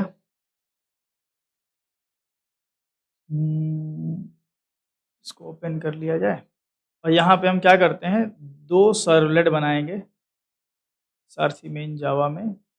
एक सर्वलेट ये हो गया। देखो कभी भी ना सर्वलेट को कॉपी पेस्ट मत करना आप, मैं आपको रीज़न बताऊँगा अभी। क्या यार क्यों नहीं बन रहा है? हाँ, ठीक है। कॉम डॉट कंट्रोलर एंड हमने दिया यहाँ पे servlet 1 invalid package name com dot controller, ठीक है। नेक्स्ट, नेक्स्ट एंड यहाँ पे ज़्यादा कुछ नहीं, हमें सिर्फ गेट रिक्वेस्ट से काम चल जाएगा हमारा, ठीक है। चलो ठीक है एंड ये सब आप हटा लें क्योंकि अभी हम एक्सएमएल वाला काम करने जा रहे हैं। सिर्फ हमें चाहिए एंड ये सब भी नहीं चाहिए हमें। चलो भाई सिंपल। अब ये सॉलिड 1 हो गया। अब देखो जैसे ही हम सॉलिड बनाते हैं ना, इसकी एक मैपिंग बनती है वेब आईएनएफ में। यहाँ पे देखो सॉलिड 1 का एक 2 टैग बना है, एक सॉलिड टैग एंड एक मैपिंग टैग। इसके बारे में हम बात करेंगे ये सब के बारे में। अब अगर हम इसी सॉलिड को कॉपी पेस्ट करेंगे ना, तो ये मैपिंग टैग नहीं बनेगा। मैपिंग टैग तभी बनता है जब बनाते हो एक्चुअल में सॉलिड। तो इस तरह से आप हमेशा बनाएं, ठीक है।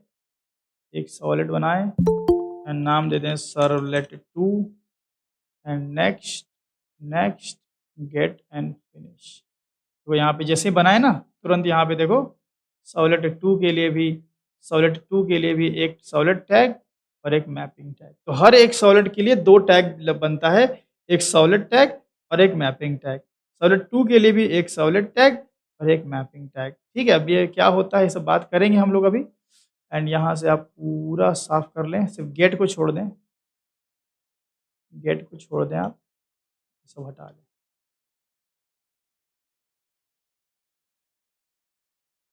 ये बन गया आपका। अब आ जाओ। अब मान लो कि भाई साहब मुझे मुझे सॉलिड 1 के अंदर कुछ कॉन्फ़िगरेशन चाहिए। तो सॉलिड 1 की जो कॉन्फ़िगरेशन है वो हमें किससे मिलेगी? Gate servlet config. हाँ, हाँ, सॉलिड कॉन्फ़िग से मिलेगी। तो हम उसके लिए करेंगे गेट सर्वलेट कॉन्फिग एंड आपको मिल गया सॉलिड कॉन्फिग। ठीक है, यहाँ अब ये सॉलिड कॉन्फिग जो आपको मिला, ठीक है, यहाँ पे आप देखिए ये सॉलिड कॉन्फिग, ये इंटरफेस है। ठीक है, ये सॉलिड कॉन्फिग जो आपको मिला, यही इंटरनली वेब डॉट एक्सएमएल से कॉन्फ़िगरेशन को रीड करके आपको देगा। तो वेब डॉट एक्सएमएल में कॉन्फ़िगरेशन लिखी होगी तब ना देगा। तो मुझे एक कॉन्फ़िगरेशन लिखनी है ओनली फॉर सर्वलेट 1। तो सर्वलेट 1 के लिए अगर कोई कॉन्फ़िगरेशन लिखनी है आपको, ऐसी कॉन्फ़िगरेशन जो सिर्फ सर्वलेट 1 में रीड हो पाए, तो आप सर्वलेट 1 के सर्वलेट टैग के पास आएँगे। मैपिंग टैग के पास नहीं, सर्वलेट 1 का एक मैपिंग टैग भी होता है। आप सर्वलेट टैग के पास आ जाएँगे, ये 1 का है, ये 2 का है। इसी के अंदर आपको एक टैग मिलेगा इनिट परम, और इसके अंदर आपको मिलेगा परम नेम एंड परम वैल्यू। ये बस इतना काम करना है। अब इसको आप कई सारे इनिट परम बना सकते हो, मल्टीपल भी बना सकते हो। अभी हम एक ही बना रहे हैं, आपको अगर नीड हुई तो मल्टीपल बना लेना। इसमें हमने एक लिखा URL, ठीक है, URL में क्या दिक्कत हुई, डबल कोट में जाएगा क्या? एक मिनट, परम नेम में तो डायरेक्ट हम देते थे यार URL। अच्छा, ये स्पेलिंग वाला बोला, चलो कोई दिक्कत नहीं।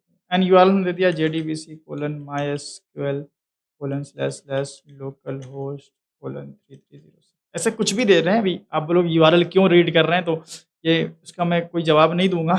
ये सिर्फ मैं ये सिखा रहा हूँ कि भाई कोई भी चीज़ आप अगर सॉलिड 1 के लिए अगर रखना चाहते हैं तो यहाँ रख सकते हैं, कोई भी कॉन्फ़िगरेशन। URL है, कोई की है, कोई हैश कोड है, एनीथिंग यू वांट। हम एग्ज़ाम्पल के तौर पे URL रख रहे हैं, ठीक है? अब ये कॉन्फ़िगरेशन जो है आपने कौन से सॉलिड टैग में रखी है, सॉलिड 1 के। इसका मतलब कि ये अब सिर्फ सॉलिड 1 में ही रीड हो सकता है, और सिर्फ सॉलिड 1 में ही रीड होने के लिए हमें चाहिए सॉलिड कॉन्फ़िग का ऑब्जेक्ट। वो हमने निकाल लिया, और यहाँ से हम कर लेंगे solid config dot gate init parameter, और यहाँ पे की का नाम क्या था, URL, और यहीं आपको वैल्यू मिल जाएगी, स्ट्रिंग वैल्यू। ये वही वैल्यू होगी जो हम लोगों ने अभी भी डाला था, पूरा का पूरा URL। ठीक है, बात समझ में आ गई? अच्छा, एंड यहाँ से हम क्या करेंगे, यहाँ से हम रिस्पॉन्स जनरेट कर लेंगे, रिस्पॉन्स जनरेट कर लेंगे डॉट सेंड रीडायरेक्ट। ठीक है, एंड यहाँ से हम कहाँ चल जाएं, एक HTML पे चल जाएंगे, index.html और बना लेंगे अभी। चलो, और ये हमारा एक HTML, ठीक है, सिंपल।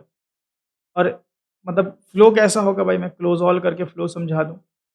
सबसे पहले इंडेक्स खुलेगा, ठीक है, इंडेक्स से हम अपने सॉलिड 1 को इन्वोक करेंगे, एंकर टैग लगा दिया, href लगा दिया, और नाम दे दिया सर्वलेट 1। तो यहाँ हम लिख देते हैं सर्वलेट 1।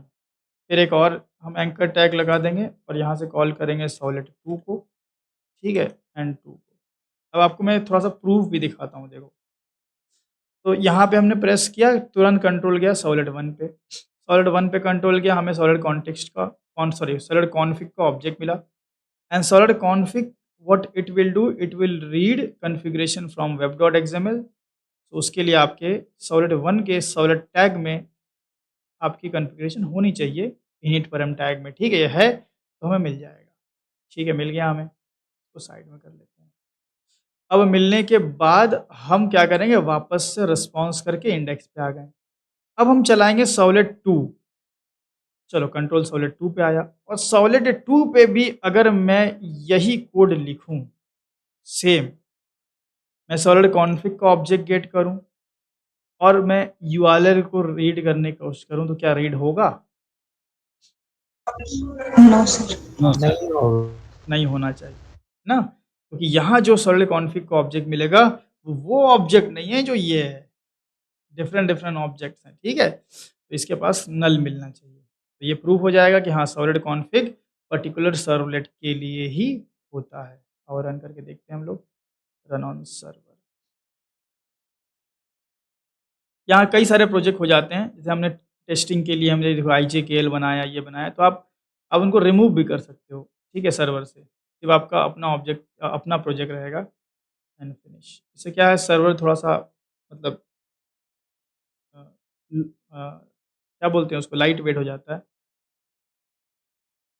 तो अब हम इन्वोक करेंगे कंसोल को। देखिए आप, कंसोल को मैं नीचे कर देता हूँ, तो हम इन्वोक करेंगे सॉलिड 1। सॉलिड 1 इन्वोक हुआ, तो सॉलिड 1 पे तो हमें डिटेल मिल गई और वापस से इंडेक्स भी खुल गया हमारा। अब सॉलिड 2 इन्वोक करेंगे। देखो ना, समझ में आया ना पूरा प्रोग्राम क्या है? अच्छा, चलो, ये तो हो गया कॉन्फ़िग। तो अब यही चीज़ इनिट में थी, जो इनिट मेथड हमारा था, यहाँ पे अब आपको समझ में आएगा कि भाई अगर मुझे लाइफ साइकिल सर्वलेट में सर्विस से पहले कोई काम करना था तो मैं इस इनिट में करूँगा, लेकिन वही यहाँ पे इनिट में करूँगा। लेकिन वहीं अगर मुझे मान लो कि भाई कोई कॉन्फ़िगरेशन की डिटेल चाहिए होगी, तो कहाँ से निकाल लेंगे हम लोग? समझ पा रहे हो? Yes sir. कॉन्फ़िग ऑब्जेक्ट से निकाल लेंगे। यही कॉन्फ़िग ऑब्जेक्ट इनिट में यूज़ होता है। ठीक है? चलो, ये हो गया। अब हम सॉलिड कॉन्टेक्स्ट को समझ लेते हैं। हम फिर से वापस से फ्लो में आते हैं, सॉलिड 1 को चलाएँगे और यहाँ पे हम सॉलिड कॉन्टेक्स्ट का ऑब्जेक्ट निकालते हैं। उसके हम लगाएँगे गेट सर्वलेट कॉन्टेक्स्ट एंड यहाँ पे हमने कर लिया सॉलिड कॉन्टेक्स्ट। अब सॉलिड कॉन्टेक्स्ट भी कॉन्फ़िगरेशन को रीड करता है, बट वो कॉन्फ़िगरेशन ग्लोबल कॉन्फ़िगरेशन होगी। तो वो हम web.xml में कहाँ लिखेंगे? किसी भी सॉलिड टैग के अंदर नहीं लिखेंगे, क्योंकि सॉलिड टैग के अंदर सॉलिड स्पेसिफिक कॉन्फ़िगरेशन लिखी जाती है। तो आप किसी भी दोनों सॉलिड के बाहर यहाँ पे कोई सॉलिड टैग नहीं आप यूज़ करेंगे। सॉलिड टैग के बिल्कुल बाहर आप लिखेंगे कॉन्टेक्स्ट परम, और इसके अंदर आप सेम परम नेम परम वैल्यू लिख देंगे। आप मल्टीपल कॉन्टेक्स्ट परम भी बना सकते हैं। पैरामीटर नेम हम दे देते हैं, मान लो कि की कर लेते हैं, एक की चाहिए, ठीक है? ये कुछ की है मान लो मेरे पास, ठीक है? ये एक की है जो हमने कॉन्टेक्स्ट परम में रखी है। कॉन्टेक्स्ट परम में रखने का मतलब है कि ये किसी भी सॉलिड पे गेट की जा सकती है। ये सॉलिड कॉन्टेक्स्ट के ऑब्जेक्ट की मदद से किसी भी सॉलिड पे गेट की जा सकती है। तो सॉलिड कॉन्टेक्स्ट का ऑब्जेक्ट हमने निकाला। सॉलिड कॉन्टेक्स्ट का ऑब्जेक्ट एक ही बार बनेगा, याद रखिएगा, ये हर सॉलिड के लिए स्पेसिफिक नहीं होगा। एंड इससे डेटा रीड करने के लिए आप करेंगे get parameter, get init parameter और की का नाम दे देंगे। की का नाम हमारा की ही था, ये हो गया। और यहाँ पे आपको मिल गया स्ट्रिंग वैल्यू एंड आप सेस आउट कर लें वैल्यू को। वैल्यू 1 2 कर लेते हैं, यहाँ पे नेम कॉन्फ्लिक्ट हो रहा है तो 1 एंड 2, ठीक है। एंड वापस से हम इंडेक्स पे आ जाएंगे। और यही सेम कोड अगर मैं सॉलिड 2 पे भी लिखूं, तो क्या मुझे यहाँ भी की मिलेगी कि नहीं मिलेगी? मिलेगी। मिलेगी। मिलेगी सर। हाँ, ठीक है। चलिए, तो ये टेस्ट हो जाएगा अभी। एक बार हमने XML में चेंज किया है तो हम रीरन कर लेते हैं, रीस्टार्ट।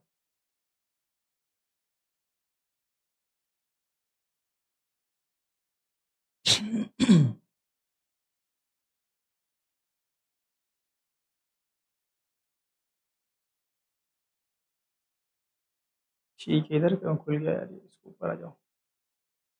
चलो, अब हम सॉलिड 1 चलाएं। देखो, ये कॉन्फिग से मिला और ये कॉन्टेक्स्ट से मिला, ठीक है। मतलब यहाँ से कंट्रोल जब यहाँ गया तो कॉन्टेक्स्ट से वैल्यू मिली। अब सॉलिड 2 में कॉन्फिग न लाना चाहिए, लेकिन कॉन्टेक्स्ट आना चाहिए। देखो, कॉन्फिग तो न लाया बट कॉन्टेक्स्ट की वैल्यू आ गई, ठीक है। बात समझ में आ गई इतनी? Yes sir. एक और बात याद रखें, सॉलिड कॉन्टेक्स्ट में हम डायनामिकली वैल्यू को पास कर सकते हैं। मतलब ऐसा मतलब समझो कि हम एक सॉलिड से सॉलिड कॉन्टेक्स्ट में कोई वैल्यू डाल के, एक सॉलिड से सॉलिड कॉन्टेक्स्ट में कोई वैल्यू डाल के दूसरे में निकाल सकते हैं, या दूसरे से डाल के पहले में निकाल सकते हैं। सॉलिड कॉन्टेक्स्ट में हम क्या कर सकते हैं, डायनामिकली वैल्यू को इंसर्ट कर सकते हैं। सॉलिड कॉन्फिग में ऐसा इसलिए नहीं होता क्योंकि सॉलिड कॉन्फिग का ऑब्जेक्ट एक ही सॉलिड के लिए होता है, तो हम Yes, इसी sir. सॉलिड से Separate- डालें और इसी में निकालें, कोई मतलब हुआ? No sir. यहीं से घुसेड़ रहे हैं, यहीं से निकाल रहे हैं। तो इसीलिए यहाँ पे डायनेमिकली वाला सीन नहीं होता कि डायनेमिक आप डालो फिर निकालो। यहाँ पे डायनेमिकली वैल्यू डाल के सेट कर सकते हो, इसमें सेट हो जाएगी और उस ऑब्जेक्ट से किसी दूसरे सॉलिड से में वैल्यू को निकाल भी सकते हो। तो ये डायनेमिक यहाँ पे मतलब आप कह सकते हो कि डायनेमिक भी कोई कॉन्फ़िगरेशन इंसर्ट की जा सकती है कॉन्टेक्स्ट ऑब्जेक्ट में। ये अब आपका फाइनल डायग्राम हुआ, तो मैं यहाँ लिखता हूँ डायनामिक वैल्यू, डायनामिक कॉन्फ़िगरेशन। ठीक है, डायनामिकली आप कोई ना कुछ कॉन्फ़िगरेशन को भी एक जगह से इंसर्ट और दूसरे जगह गेट कर सकते हो। ऐसा इसलिए क्योंकि कॉन्टेक्स्ट का ऑब्जेक्ट क्या है, ग्लोबल ऑब्जेक्ट होता है, इसीलिए ऐसा पॉसिबल है। ठीक है, चलो ये डायग्राम हम फाइनल रखते हैं अपना।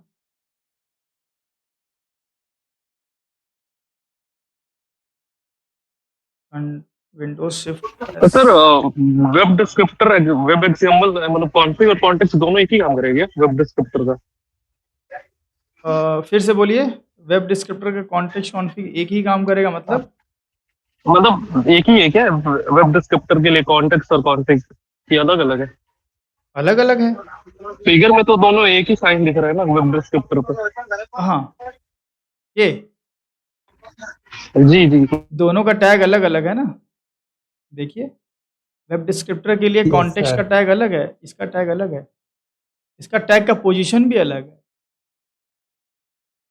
वेब डिस्क्रिप्टर में अगर आप कॉन्टेक्स्ट में डालना चाहते हो तो context param that to outside the servlet, and ये इनसाइड द सर्वलेट, वो भी इनिट पैरम, तो बिल्कुल फ़र्क है। ठीक है, तो ये वाला हम हटा लेते हैं पुराना। तो डायनेमिकली वैल्यू पास की जा सकती है कॉन्टेक्स्ट ऑब्जेक्ट में। अब वो भी कर लेते हैं, तो यहाँ से हम 1 से पास करके 2 पे गेट करते हैं। वो कैसे होगा, servlet context dot set attribute, की नाम दे दीजिए। डायनामिकली हम एक की सेट कर रहे हैं, की का नाम दे दिया मैंने, मान लो यूज़र नेम, और वैल्यू दे दिया रूट। अब ये सॉलिड कॉन्टेक्स्ट में डायनामिकली जो वैल्यू सेट किया हमने, वो हम सॉलिड 2 या किसी भी सॉलिड पे गेट कर सकते हैं। तो solid context dot gate attribute, and की का नाम दिया हमने यूज़र नेम। ठीक है, एंड यहाँ पे आपको एक ऑब्जेक्ट मिल रहा है, क्योंकि हम जानते हैं हमारा स्ट्रिंग में है, तो हम इसको टाइप कास्ट कर लेते हैं वैल्यू 3, एंड कास्ट कर लिया हमने, and sysout value 3, sorry.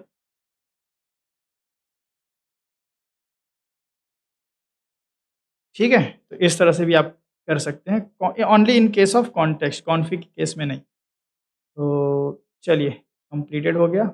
यहाँ पे आते हैं हम लोग, एंड कंसोल को मैं क्लियर कर देता हूँ पूरा, एंड 1 को, 1 पे देखो अब वैल्यू सेट हुई होगी, 2 पे वो वाली गेट हुई होगी ना। 1 पे देखो वैल्यू क्या हुई है, सेट हुई है, 2 पे गेट हुएगी, तो 2 को चलाया हमने, देखो रूट मिल रहा है। तो ये था हमारा servlet context and servlet config. Clear है सबको ये वाला कंसेप्ट? तो ये web.xml में कॉन्फ़िगर हुआ होगा जो आपने अभी गेट एट्रीब्यूट सेट एट्रीब्यूट किया। नहीं, web.xml में नहीं होगा, क्योंकि web.xml में होगा तो हमें यहाँ पे भाई ये तो हार्ड कोडेड होता है ना, हमें लिखना होता है। ये एक्चुअली कैसा होगा कि ये इसी ऑब्जेक्ट में वैल्यू स्टोर हुई होगी। अच्छा ठीक है सर। तो ये हमारा कहाँ जाएगा भाई, ये नोट्स में, रनिंग नोट्स में डाल देते हैं हम अभी। ये सब हम आपको ना नोट्स अच्छे से मतलब ये सब मेंटेन करके देंगे, थोड़ा टाइम लगता है ना, इसीलिए बढ़िया से करके हम दे देंगे आपको ये। ठीक है, तो ये हो गया, और इसका कोड भी हम रख लेते हैं क्योंकि इधर से उड़ गया तो फिर, या चलो इस प्रोजेक्ट को बंद कर लेते हैं, बाद में नोट्स आपको ये पूरा प्रोग्राम के साथ दे दूँगा। ठीक है, तो ये हम लोगों ने अपना कंप्लीट किया 2 टॉपिक। लास्ट के टॉपिक से हम चाहेंगे कि हम लोग 10-12 मिनट का ब्रेक रखें, तो 8:48 हो रहा है, मिलते हैं हम लोग अब 9 बजे। तो फर्स्ट हाफ में हम लोगों ने 2 टॉपिक समझा, solid life cycle and solid context and conflict. अब बात कर लेंगे सॉलिड कोलैबोरेशन की। कोलैबोरेशन मतलब हो गया, जैसे आपने देखा होगा कि बीजीएमआई ने स्टिंग से कोलैब कर लिया। अब वहाँ पे एनर्जी ड्रिंक की जगह जी क्या सर। मिलता है? Sting energy. हाँ स्ट्रिंग सर। हाँ, उसमें कार भी महिंद्रा से भी कर लिया है, महिंद्रा वाली गाड़ी भी दिया है, मच बी। और भी आप लोग जो गेम नहीं खेलते वो भी जानते हैं कोलैबोरेशन होता है। 2 बड़े यूट्यूबर एक साथ पॉडकास्ट करते हैं, कोलैब होता है, ठीक है? उसी तरह जो हमारा सर्वलेट होता है, 2-3 सर्वलेट मिल करके अगर एक टास्क को कर रहे हैं, ठीक है? तो उसको हम बोलते हैं सर्वलेट कोलैबोरेशन।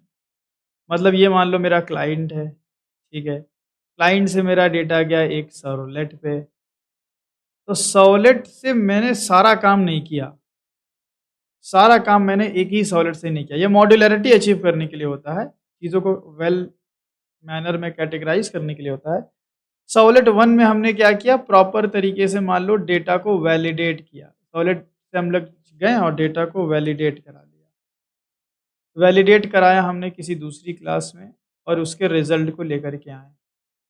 हो सकता है कि वैलिडेशन करते समय मेरा डेटा करप्टेड निकल जाए। वैलिडेशन में है कि भाई यहाँ से क्या-क्या डिटेल भेजी जा रही है, यहाँ से भेजी जा रही है नेम, ईमेल एंड पासवर्ड। अब हमने यहाँ पे चेक किया कि ईमेल में @ कंपल्सरी है ना? @ कंपल्सरी है, ठीक है? अगर अगर भाई @ नहीं हुआ, तो क्या ये मेरा डेटा सही है? Name, email, password, no sir. No sir. है ना? मान लो नेम की लेंथ गलत है, पासवर्ड की लेंथ गलत है, ईमेल में @ ही नहीं है, तो हम क्या करेंगे, इसी सर्वलेट से वापस से क्लाइंट को रिस्पॉन्स दे देंगे, भाई साहब जो तुम डेटा लाए हो ना गड़बड़ है। लेकिन अगर चीज़ें सही हैं वैलिडेट होके, तो हम इसी सर्वलेट से डेटाबेस वाले लॉजिक पे या वाला काम ना करके हम सर्वलेट कोलैबोरेशन कर सकते हैं। हम अगर डेटा सही है तो हम चलेंगे आगे दूसरी सर्वलेट। एक सर्वलेट में डेटा कैसे आता है? क्लाइंट से सर्वलेट में डेटा किस किस ऑब्जेक्ट की मदद से आता है? So, हुँ?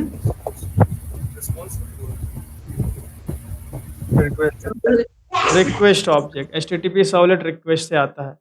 तो जब हम एक सर्वलेट से दूसरे सर्वलेट पे जाएँगे, तो क्या मुझे वो सारा डेटा दूसरे सर्वलेट को देना पड़ेगा या सिर्फ़ कंट्रोल ले जाना पड़ेगा? देना पड़ेगा सर। देना पड़ेगा।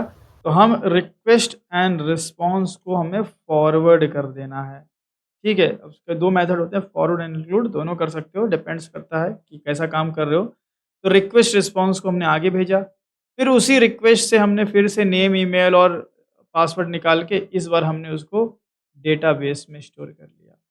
इस बार हमने उसको डेटाबेस में स्टोर कर लिया। तो देखो, मेरा काम क्या था भाई? मेरा काम था एक डेटा को क्लाइंट से लेके डेटाबेस में स्टोर करने का।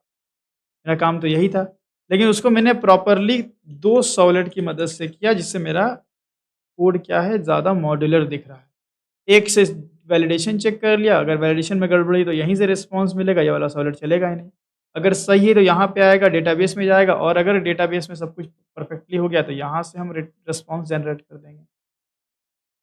ठीक है? तो इसी को हम बेसिकली क्या बोलते हैं? Servlet collaboration. इसी को हम बोलते हैं सर्वलेट कोलैबोरेशन, जिसमें हम एक सर्वलेट की मदद से एक से ज़्यादा सर्वलेट की मदद से किसी एक मॉड्यूल का काम कर रहे होते हैं।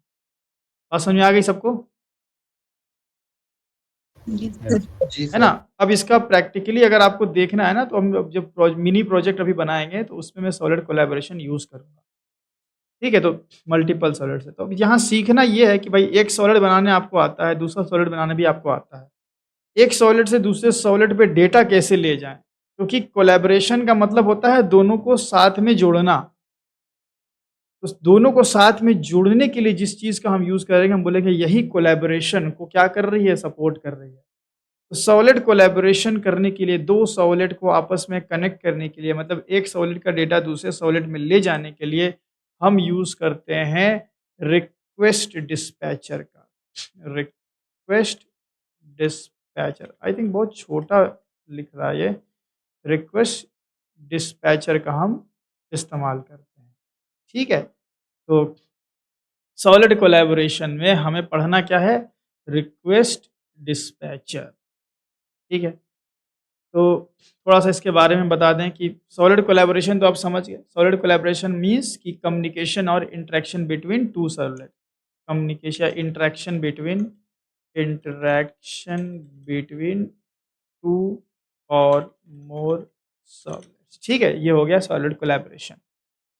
सॉलिड कोलैबोरेशन होगा कैसे? तो सॉलिड कोलैबोरेशन हम अचीव कर सकते हैं थ्रू, सब नोट्स में लिखा हुआ है, थ्रू रिक्वेस्ट डिस्पैच। इसीलिए मैं बहुत ज़्यादा चीज़ें नहीं लिख रहा हूँ, सब कुछ आपको बता दे रहा हूँ थ्योरेटिकली, चीज़ें ऑलरेडी रिटन में है।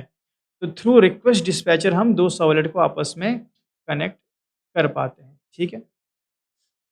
रिक्वेस्ट डिस्पैचर के 2 बड़े इंपॉर्टेंट मेथड होते हैं, ठीक है। चलो वो मेथड की बात हम बाद में करेंगे, ठीक है। पहले हम और प्रैक्टिकली देखते हैं।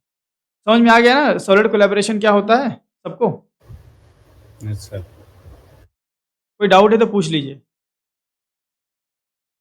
2 सर्वलेट को आपस में कनेक्ट करेंगे, किसके थ्रू? रिक्वेस्ट डिस्पैचर के थ्रू। जब 2 सर्वलेट मिल के मेरा काम करेंगे तो उसी को हम बोलते हैं सॉलिड कोलैबोरेशन। चलो ये सब समझते हो आप? तो आ जाइए, इधर आ जाते हैं हम और यहाँ पे बंद करते हैं और एक हम प्रोजेक्ट बना लेते हैं, file new and dynamic web project. नाम दे देंगे इसका servlet collab 2.3 for example support, ठीक है। And finish. एंड यहाँ पे हमें क्या करना है, पहले तो सबसे पहले हम एक सॉलिड को दूसरे से कनेक्ट करना है ना। तो एक काम करते हैं, एक सिंपल डेटा ले लेते हैं, ठीक है। डेटा हम HTML से ले लेंगे, एक HTML बना लेते हैं इंडेक्स, और यहाँ पे एक फॉर्म बना लेते हैं हम सिंपल, ठीक है। फॉर्म हो गया एंड एक्शन हो जाएगा हमारा, मान लो सर्वलेट 1 पे, और मेथड हम कर लेते हैं पोस्ट। क्या डेटा जाएगा? ज़्यादा नहीं, सिर्फ 2 डेटा हम ले रहे हैं। एक लेते हैं हम टाइप टेक्स्ट में नेम इक्वल टू नेम, ठीक है। प्लेस होल्डर लगा देते हैं, एंटर नेम, देन ब्रेक कर लेते हैं, ठीक है। ये हो गया। और इसी तरह दूसरा हम ले लेते हैं भाई, नेम के साथ साथ आप ले लो कुछ भी, एड्रेस ले लो, चलो एंटर। कुछ भी ले सकते हो, अभी कोई रियल वर्ल्ड एप्लीकेशन नहीं बना रहे हम, तो बस में चेक ही तो करना है। एंड एक बना लो आप बटन सेंड।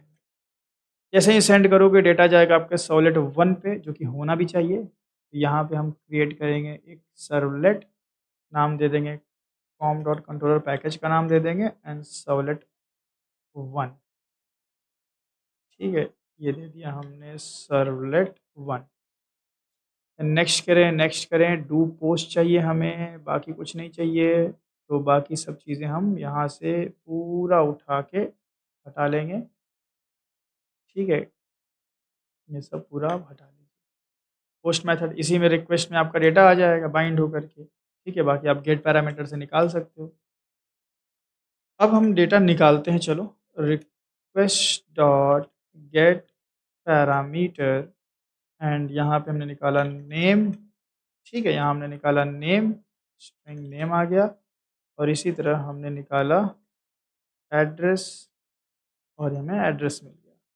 अब इस नेम एड्रेस को आप कहीं भेज करके कोई काम करवा सकते हो, किसी दूसरी क्लास में भेज के कोई काम करवा सकते हो, ठीक है। वो काम करवाने के बाद अब नेक्स्ट काम जो है, यहाँ पे एक काम हमने करवाया, मैं सिर्फ सिस आउट कर देता हूँ कि वैलिडेट किसको? Name and address. Name and address को हमने वैलिडेट करा, मैं सिर्फ सिस आउट कर दे रहा हूँ। कौन से नेम को भाई? नेम ये है आपका और एड्रेस ये है आपका। इस नेम और एड्रेस को हमने वैलिडेट करा लिया, ठीक है ना। समझ रहे हो ना बात को? अच्छा ठीक है, वैलिडेट करा लिया। अब वैलिडेट करने के बाद इस नेम और एड्रेस आपको इस नेम एड्रेस को आपको डेटाबेस में स्टोर करना है या कोई दूसरा फर्दर ऑपरेशन आपको परफॉर्म करना है, तो उसके लिए वो काम आप अनदर सर्वलेट से भी करवा सकते हो। 2 सर्वलेट को कब मिलाना चाहिए? जब आपके सर्वलेट में लॉजिक कॉम्प्लेक्स होने लग जाए। जब लॉजिक आपके सर्वलेट में कॉम्प्लेक्स होने लगता है, तो हम एक से ज़्यादा सर्वलेट का इस्तेमाल करते हैं। तो अब मैं चाहूँगा कि इस पूरे सर्वलेट का डेटा दूसरे सर्वलेट पे जाए और वहाँ हम दूसरा काम करें। यहाँ वैलिडेशन कर लिए, अगर वैलिडेशन सही नहीं होता तो हम वापस से इधर आ जाते हैं, रिस्पॉन्स कर लेते हैं, लेकिन अगर वैलिडेशन सही है तो हम आगे जाएँगे। ठीक है? तो वो सब प्रैक्टिकली हम प्रोजेक्ट में करेंगे, अभी चीज़ों को पहले समझ लेते हैं।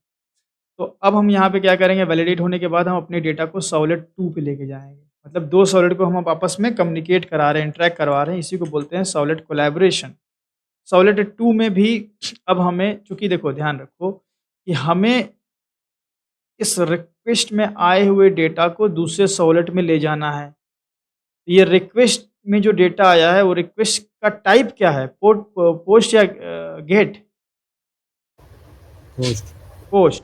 तो जब ये रिक्वेस्ट हम किसी दूसरे सर्वलेट में पास ऑन करेंगे तो उस दूसरे सर्वलेट में भी डू पोस्ट मेथड ही होना चाहिए, क्योंकि पोस्ट रिक्वेस्ट पोस्ट में ही जाएगी। तो यहाँ पे हम डू पोस्ट बनाएंगे सर्वलेट 2 में भी, एंड यहाँ पे आप पूरा साफ कर दें। ठीक है, यहाँ पे तो अब मेरे इस रिक्वेस्ट में डेटा आना चाहिए, क्लाइंट से नहीं बल्कि इस सर्वलेट से।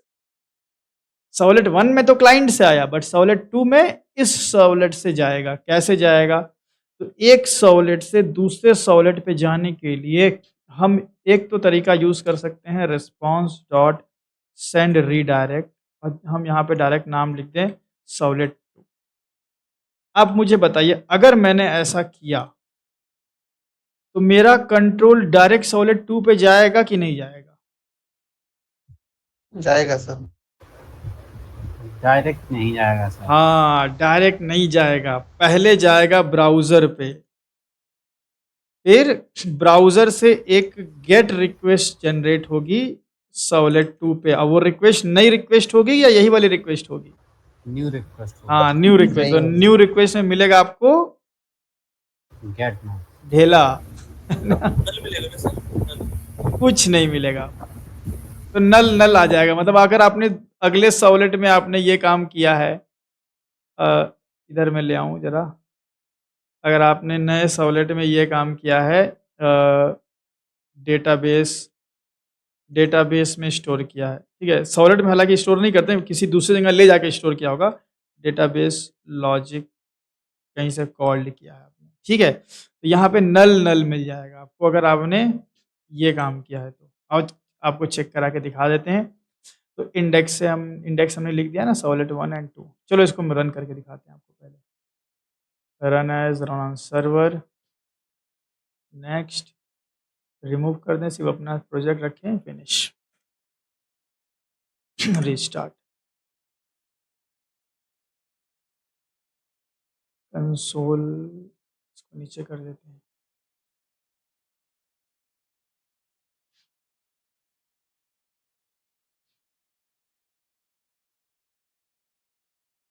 ठीक है, ये आ गया। अब यहाँ से हम नेम एड्रेस सेंड किए। अब देखो आपको एक प्रॉब्लम, देखो सर्वलेट 1 मेरा चला है ना, अच्छा बट सर्वलेट 2 क्यों नहीं चला? एरर क्यों आ गया? क्योंकि सर्वलेट 2 में आपने बनाया है पोस्ट मेथड। यहाँ से रिक्वेस्ट sir, किसके sir. पास गई होगी? ब्राउज़र के पास। ब्राउज़र ने गेट रिक्वेस्ट जनरेट की होगी। गेट नहीं है तो बोल रहा है कि get is not supported by this URL. तो इसके लिए हमें क्या करना पड़ेगा? अच्छा ये देखो, यहाँ पे आपका यूआरएल चेंज होके सर्वलेट 2 हो गया है ना। Yes sir. अब ध्यान रखना, मैं क्वेश्चन पूछूंगा आपसे, ये सर्वलेट 2 हो गया है। अच्छा, यहाँ पे मैं भाई डू गेट कर लूँ। अब डू गेट, ठीक है, डू गेट करते हैं, इसको रन होने का मौका देते हैं, स्टार्टेड कंप्लीटेड एंड क्लियर कर देते हैं, पुराना सब कुछ नहीं रहना चाहिए, एंड फिर से सेंड करते हैं। तो पहले वाले में गया अपना यूज़र नेम पासवर्ड, दूसरे वाले में नल नल आया। क्यों नल आया, समझ रहे हैं ना? Yes, sir. क्योंकि सेम रिक्वेस्ट पास नहीं हुई, एक नई गेट टाइप की रिक्वेस्ट सॉलिड 2 पे आई। जब आप रिस्पॉन्स डॉट सेंड ड्रैग करोगे तो हम दूसरे सॉलिड तक तो कंट्रोल लेकर के जाते हैं, बट डायरेक्ट नहीं, सेम रिक्वेस्ट नहीं, बल्कि ब्राउजर पे, और ब्राउजर गेट रिक्वेस्ट जनरेट करती है। जब भी ब्राउजर मेरे किसी सॉलिड को चलाएगा, तो ब्राउजर जब भी कुछ सॉलिड को चलाया या किसी जेएसपी को चलाया या किसी चीज को चलाएगा, तो यूआरएल में चेंज होगा। ठीक है, क्योंकि यहाँ पे response dot send drag browser के पास जा रहा है, और ब्राउजर जब कुछ चीज चलाएगा तो ब्राउजर अपने यूआरएल में दिखाएगा कि हमने ये चलाया है। समझ रहे हैं ना? ब्राउजर सॉलिड 2 चलाएगा तो ब्राउजर तो दिखाएगा ना कि हमने ये चलाया है। अच्छा, अब हम यहाँ पे ये तरीका यूज नहीं करेंगे, सॉलिड कोलैबोरेशन में ये तरीका हम यूज नहीं करते। हम यूज करते हैं ऐसा तरीका जिससे हम नई रिक्वेस्ट नहीं बल्कि सेम रिक्वेस्ट को आगे फॉरवर्ड कर सकें। उसके लिए तरीका क्या है, ये तो आप पहले भी देखे हो, सेंड रिडायरेक्ट। उसके लिए आप रिक्वेस्ट से एक निकालेंगे object, request dot gate request dispatcher, request dispatcher. ठीक है, और इस रिक्वेस्ट डिस्पैचर में आप अपने सॉलिड 2 का नाम दे देंगे। ये हो गया। आप अब यहाँ से अदर सॉलिड पे आप डिस्पैच कर सकते हैं। ठीक है, इस तरीके से आप डिस्पैच कर सकते हैं। तो रिक्वेस्ट डिस्पैचर का देखिए हमने यूज़ किया। मैं RD लिख देता हूँ, रिक्वेस्ट डिस्पैचर। इतने पे मैं पहले आपको रन करके दिखाता हूँ। देखिए यहाँ पे हमने सेंड किया, तो देखिए सॉलिड 1 पे हुआ, पर क्या हम सॉलिड 2 पे गए?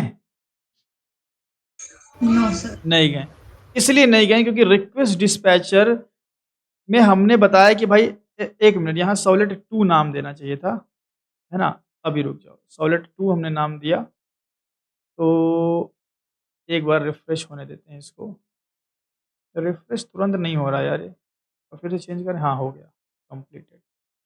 अभी देखो यहाँ पे, ये देखो सॉलिड 1 पे गए पर 2 पे नहीं गए। इसलिए क्योंकि रिक्वेस्ट डिस्पैचर में हम सिर्फ सॉलिड का नाम दिए हैं, हमने बताया नहीं है कि भाई आगे फॉरवर्ड होना है।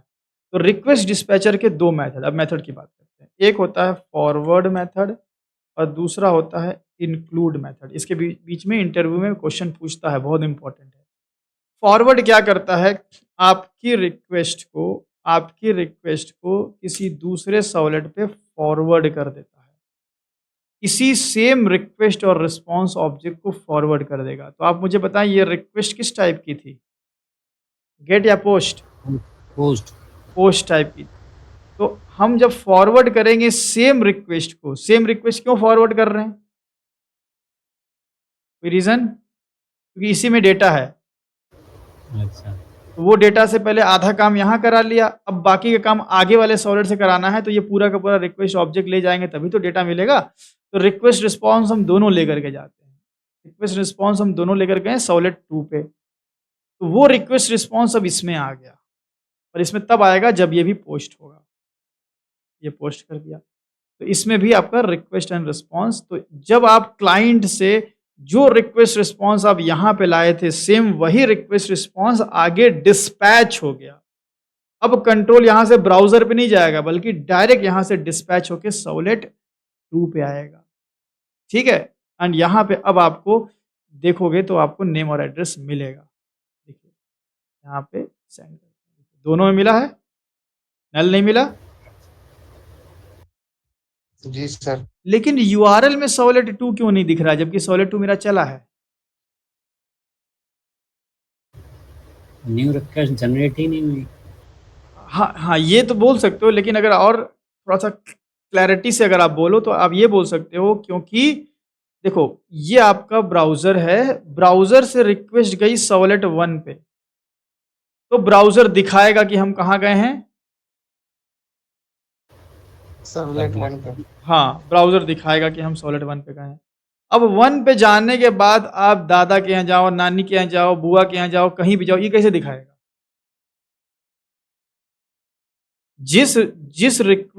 जिस यूआरएल को ब्राउजर हिट करेगा, ब्राउजर वो यूआरएल नहीं दिखाएगा। आपने ये यूआरएल हिट किया, अब अंदर कंट्रोल कहाँ कहाँ जाएगा इसको क्या पता? तो ये जो हम डिस्पैच कर रहे हैं, क्या ये ब्राउजर के थ्रू कर रहे हैं या इंटरनली सर्वर से ही हो गया? इंटरनल सर्वर हाँ, ये सर्वर साइड डिस्पैचिंग है। तो सर्वर साइड जब डिस्पैचिंग होगी तो क्लाइंट को क्या खबर? क्लाइंट तक तो हम बताएं ही नहीं कि हम भाई 1 से 2 पे गए, 2 से 3 पे गए। तो इसीलिए ध्यान रहे, रिक्वेस्ट डिस्पैचर में आपका यूआरएल नहीं बदलता, क्योंकि आपकी ब्राउज़र भाई सिर्फ़ वही यूआरएल दिखाता है जिस यूआरएल को उसने हिट किया होगा। इसने सॉलिड 1 को हिट किया था, अब सॉलिड 1 के अंदर आप अंदर-अंदर खेल लिए, उसको क्या पता?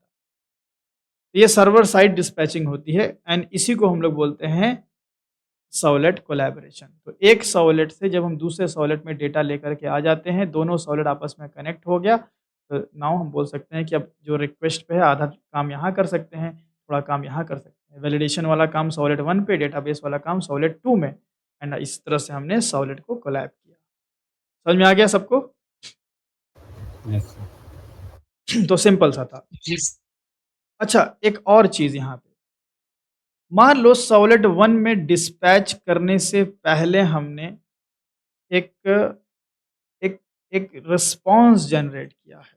Response dot gate writer dot print हमने किया है वैलिडेशन सक्सेसफुल। ठीक है, ये ब्राउज़र पे दिखेगा, कंसोल पे दिखेगा?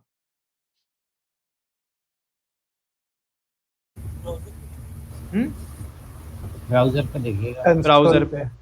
अच्छा, इसके बाद सॉलिड 2 में आए, डेटाबेस लॉजिक होने के बाद हमने लिखा कि डेटाबेस या फिर मैं बोलूँ कि डेटा परसिस्टेंसी सक्सेसफुल। ठीक है, डेटा स्टोर्ड हो गया। अब आप देखना, अब जब मैं इसको रन करूँ, कंप्लीटेड हो गया ना? हाँ, हो गया। चलो, अब मैं यहाँ पे आऊँ और जैसे ही सेंड करूँ, डेटा परसिस्टेंसी सक्सेसफुल आ रहा है, लेकिन डेटा वैलिडेशन सक्सेसफुल नहीं आ रहा है ना? देखो, Yes, sir. Yes, इसलिए sir. अब क्यों ऐसा हो रहा है ये भी समझ लो। जब हम सॉलिड 1 को कॉल किए और सॉलिड 1 से कोई रिस्पॉन्स जनरेट हुआ, ठीक है? और जब हम रिक्वेस्ट को डिस्पैच किए तो ये रिस्पॉन्स जो है, वो रिस्पॉन्स हमारा मतलब इंक्लूड नहीं हुआ और एक नया रिस्पॉन्स जनरेट कर दिया। हम बोल सकते हैं कि ये रिस्पॉन्स ने पुराने वाले रिस्पॉन्स को ओवरराइड कर दिया। मतलब जब सॉलिड 1 का ये आपने काम किया ना और डिस्पैच किया, तो डिस्पैच करते ही सॉलिड 1 का जो भी काम होगा यहीं पे क्लोज हो जाएगा एंड सॉलिड 2 का काम शुरू होगा। तो इसीलिए यहाँ पे आप देख रहे हैं कि ये वाला जो है वो हमें आउटपुट में दिख रहा है। लेकिन अगर आप चाहते हैं कि नहीं, सॉलिड 1 का रिस्पॉन्स सॉलिड 2 के साथ में दिखे, जो कि ज़्यादा अच्छा रहेगा ना? अच्छा। हम चाहेंगे कि सॉलिड 1 का भी रिस्पॉन्स दिखे, सॉलिड 2 का भी रिस्पॉन्स दिखे, तो आप यूज़ कर सकते हैं फॉरवर्ड के जगह दूसरा मेथड, जो है इंक्लूड मेथड। जस्ट इंक्लूड, ये क्या करता है, ये आपके पहले सॉलिड के रिस्पॉन्स को ले करके जाता है दूसरे सॉलिड में, और जब यहाँ पे आप कोई रिस्पॉन्स जनरेट करते हैं तो प्रीवियस रिस्पॉन्स के साथ साथ नया रिस्पॉन्स भी दिखाता है।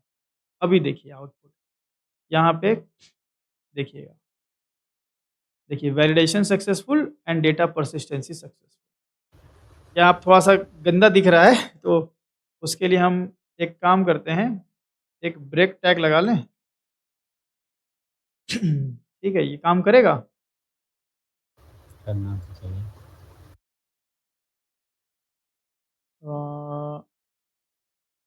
कंप्लीटेड, ठीक है, आ रहा है?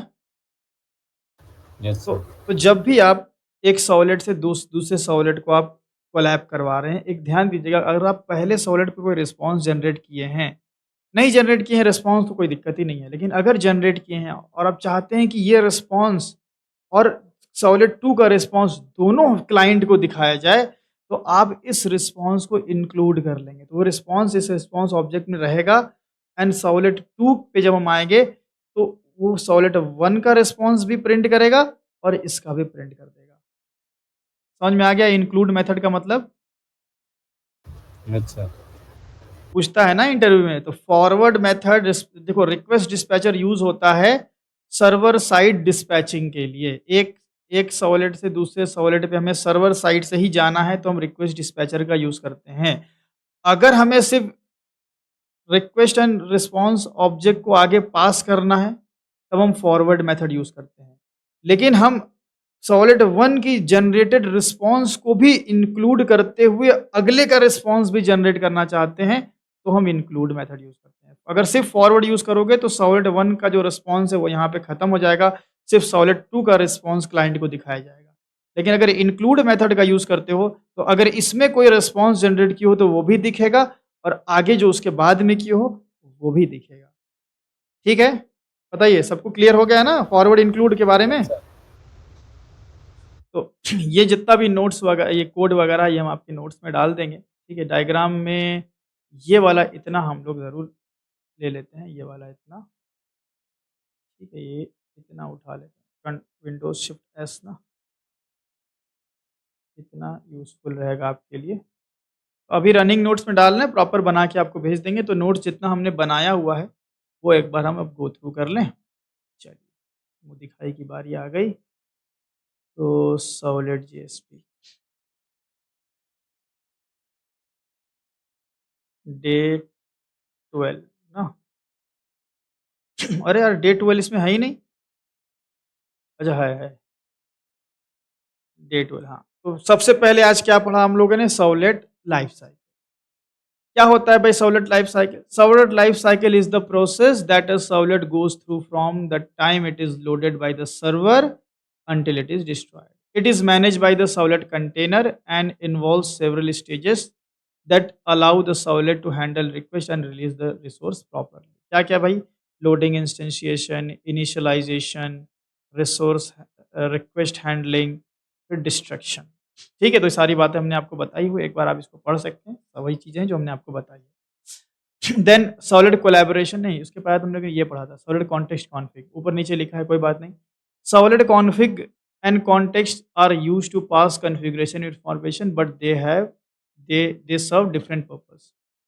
Servlet config के बारे में मैंने लिखा है कि it is specific to a single servlet, used to pass initialization parameter to a particular servlet through web.xml. It is created by the container when the servlet is initialized. ठीक है, use case क्या होगा? When you want to pass some configuration information to only one servlet. ठीक है, context क्या है? It is common to all servlet in a web application, used to store and share global data and configuration accessible by all servlet. ठीक है, ये important है। Created once per application when the web app is deployed. पूछता है interview में what is the difference between servlet config and servlet context. ठीक है, तो एक ही ऑब्जेक्ट बनता है कॉन्टेक्स्ट का। यूज केस क्या है? When you want to share data between multiple servlets और डिफाइन ग्लोबल कॉन्फ़िगरेशन। एक बड़ी इंपॉर्टेंट बात, you can also set config attributes dynamically. बताया था ना सेट एट्रीब्यूट वाला, set attribute and get attribute. तो उसका प्रोग्राम मैं यहाँ डाल दूंगा, सर्वलेट लाइफ साइकिल का प्रोग्राम यहाँ डाल दूंगा मैं, डायग्राम वगैरह जो भी है सब ऐड कर देंगे। सर्वलेट कोलैबोरेशन क्या होता है? सर्वलेट कोलैबोरेशन मीन्स कम्युनिकेशन और interaction between multiple servlet to share data or forward a request. In real world web application, it is very common that one servlet performs a part of work and then passes the request to another servlet or resource like resource to complete the response. मतलब real world में ज़्यादातर ऐसा ही होता है कि भाई multiple servlet की मदद से हम काम करते हैं। इन servlet collaboration, request dispatcher is a key interface that helps one servlet communicate or work with another servlet. JSP से भी, जेएसपी हमने भी पढ़ा नहीं तो मैं वो नहीं बोल रहा हूँ। With another servlet with in the same web application, एक ही वेब एप्लीकेशन के अंदर। अच्छा, रिक्वेस्ट जो रिस्पॉन्स डॉट सेंड रिडायरेक्ट होता है उससे क्या मैं अनदर वेब एप्लीकेशन में स्विच हो सकता हूँ? No sir. हम लोगों ने फेसबुक का यूआरएल चलाया था रिस्पॉन्स डॉट सेंड रिडायरेक्ट से। Yes sir. फेसबुक तो अनदर ही है ना। रिस्पॉन्स डॉट सेंड रिडायरेक्ट जो है वो दूसरे सर्वर पे भी दूसरे के एप्लीकेशन को चला सकता है। बस आप, क्योंकि गेट रिक्वेस्ट एक यूआरएल तो पास करना है यार, but request dispatcher same application के लिए होता है। ठीक है, ध्यान रखें आप। The request dispatcher interface in servlet use for servlet collaboration and it provides two important method, forward and include. हमने लिखा है फॉरवर्ड क्या होता है? Transfer control completely from current servlet to JSP, current servlet और JSP to another resources like servlet, मतलब एक servlet से दूसरे सर्वलेट पे कंप्लीटली कंट्रोल को ट्रांसफर करता है। Only the target resource generate the response, ये ध्यान है, ये इंपॉर्टेंट पॉइंट है। Only the target resource generate the response, क्या मतलब हुआ बताएं आप हमको इसका, जो हाईलाइट किया हमने। Only the target resource generate the response means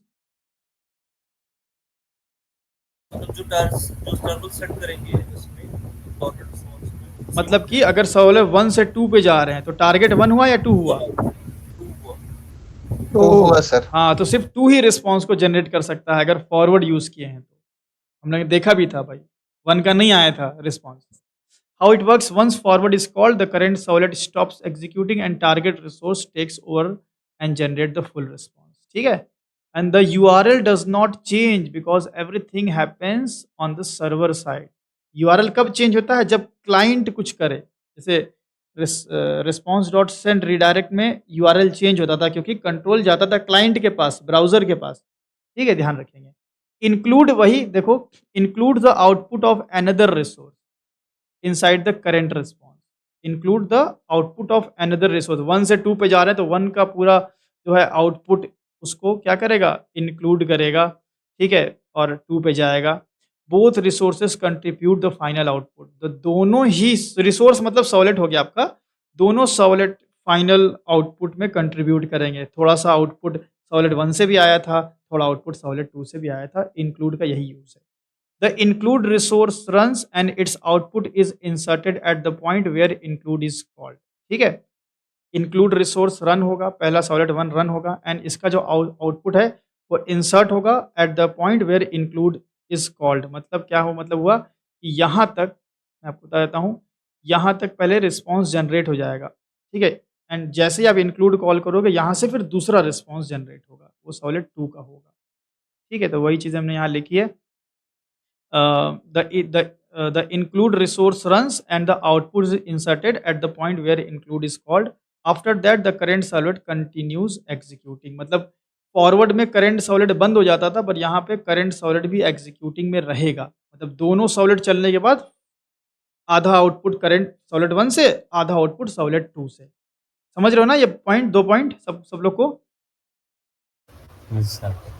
and यहाँ पे भी अगेन यूआरएल चेंज नहीं होगा क्योंकि हम सर्वर साइड में ही मतलब स्विच कर रहे हैं, ठीक है। बाकी सॉलिड कोलैबोरेशन का प्रोग्राम मैं यहाँ पे डाल दूंगा। तो ये जो 3 टॉपिक है ना, तीनों इंटरव्यू पॉइंट ऑफ व्यू से बहुत इंपॉर्टेंट है। अगर कंपनी में सॉलिड जेएसपी के प्रोजेक्ट्स हैं तो सॉलिड जेएसपी पे क्वेश्चन आएगा एंड सॉलिड जेएसपी में ये सब क्वेश्चन बहुत कॉमन है इंटरव्यू में, ठीक है। तो इनको आप ध्यान से एक बार रिवाइज कर लीजिएगा, प्रोग्राम सारे बना लीजिएगा। मैं वीडियो और नोट्स आप लोग को शेयर करता हूँ।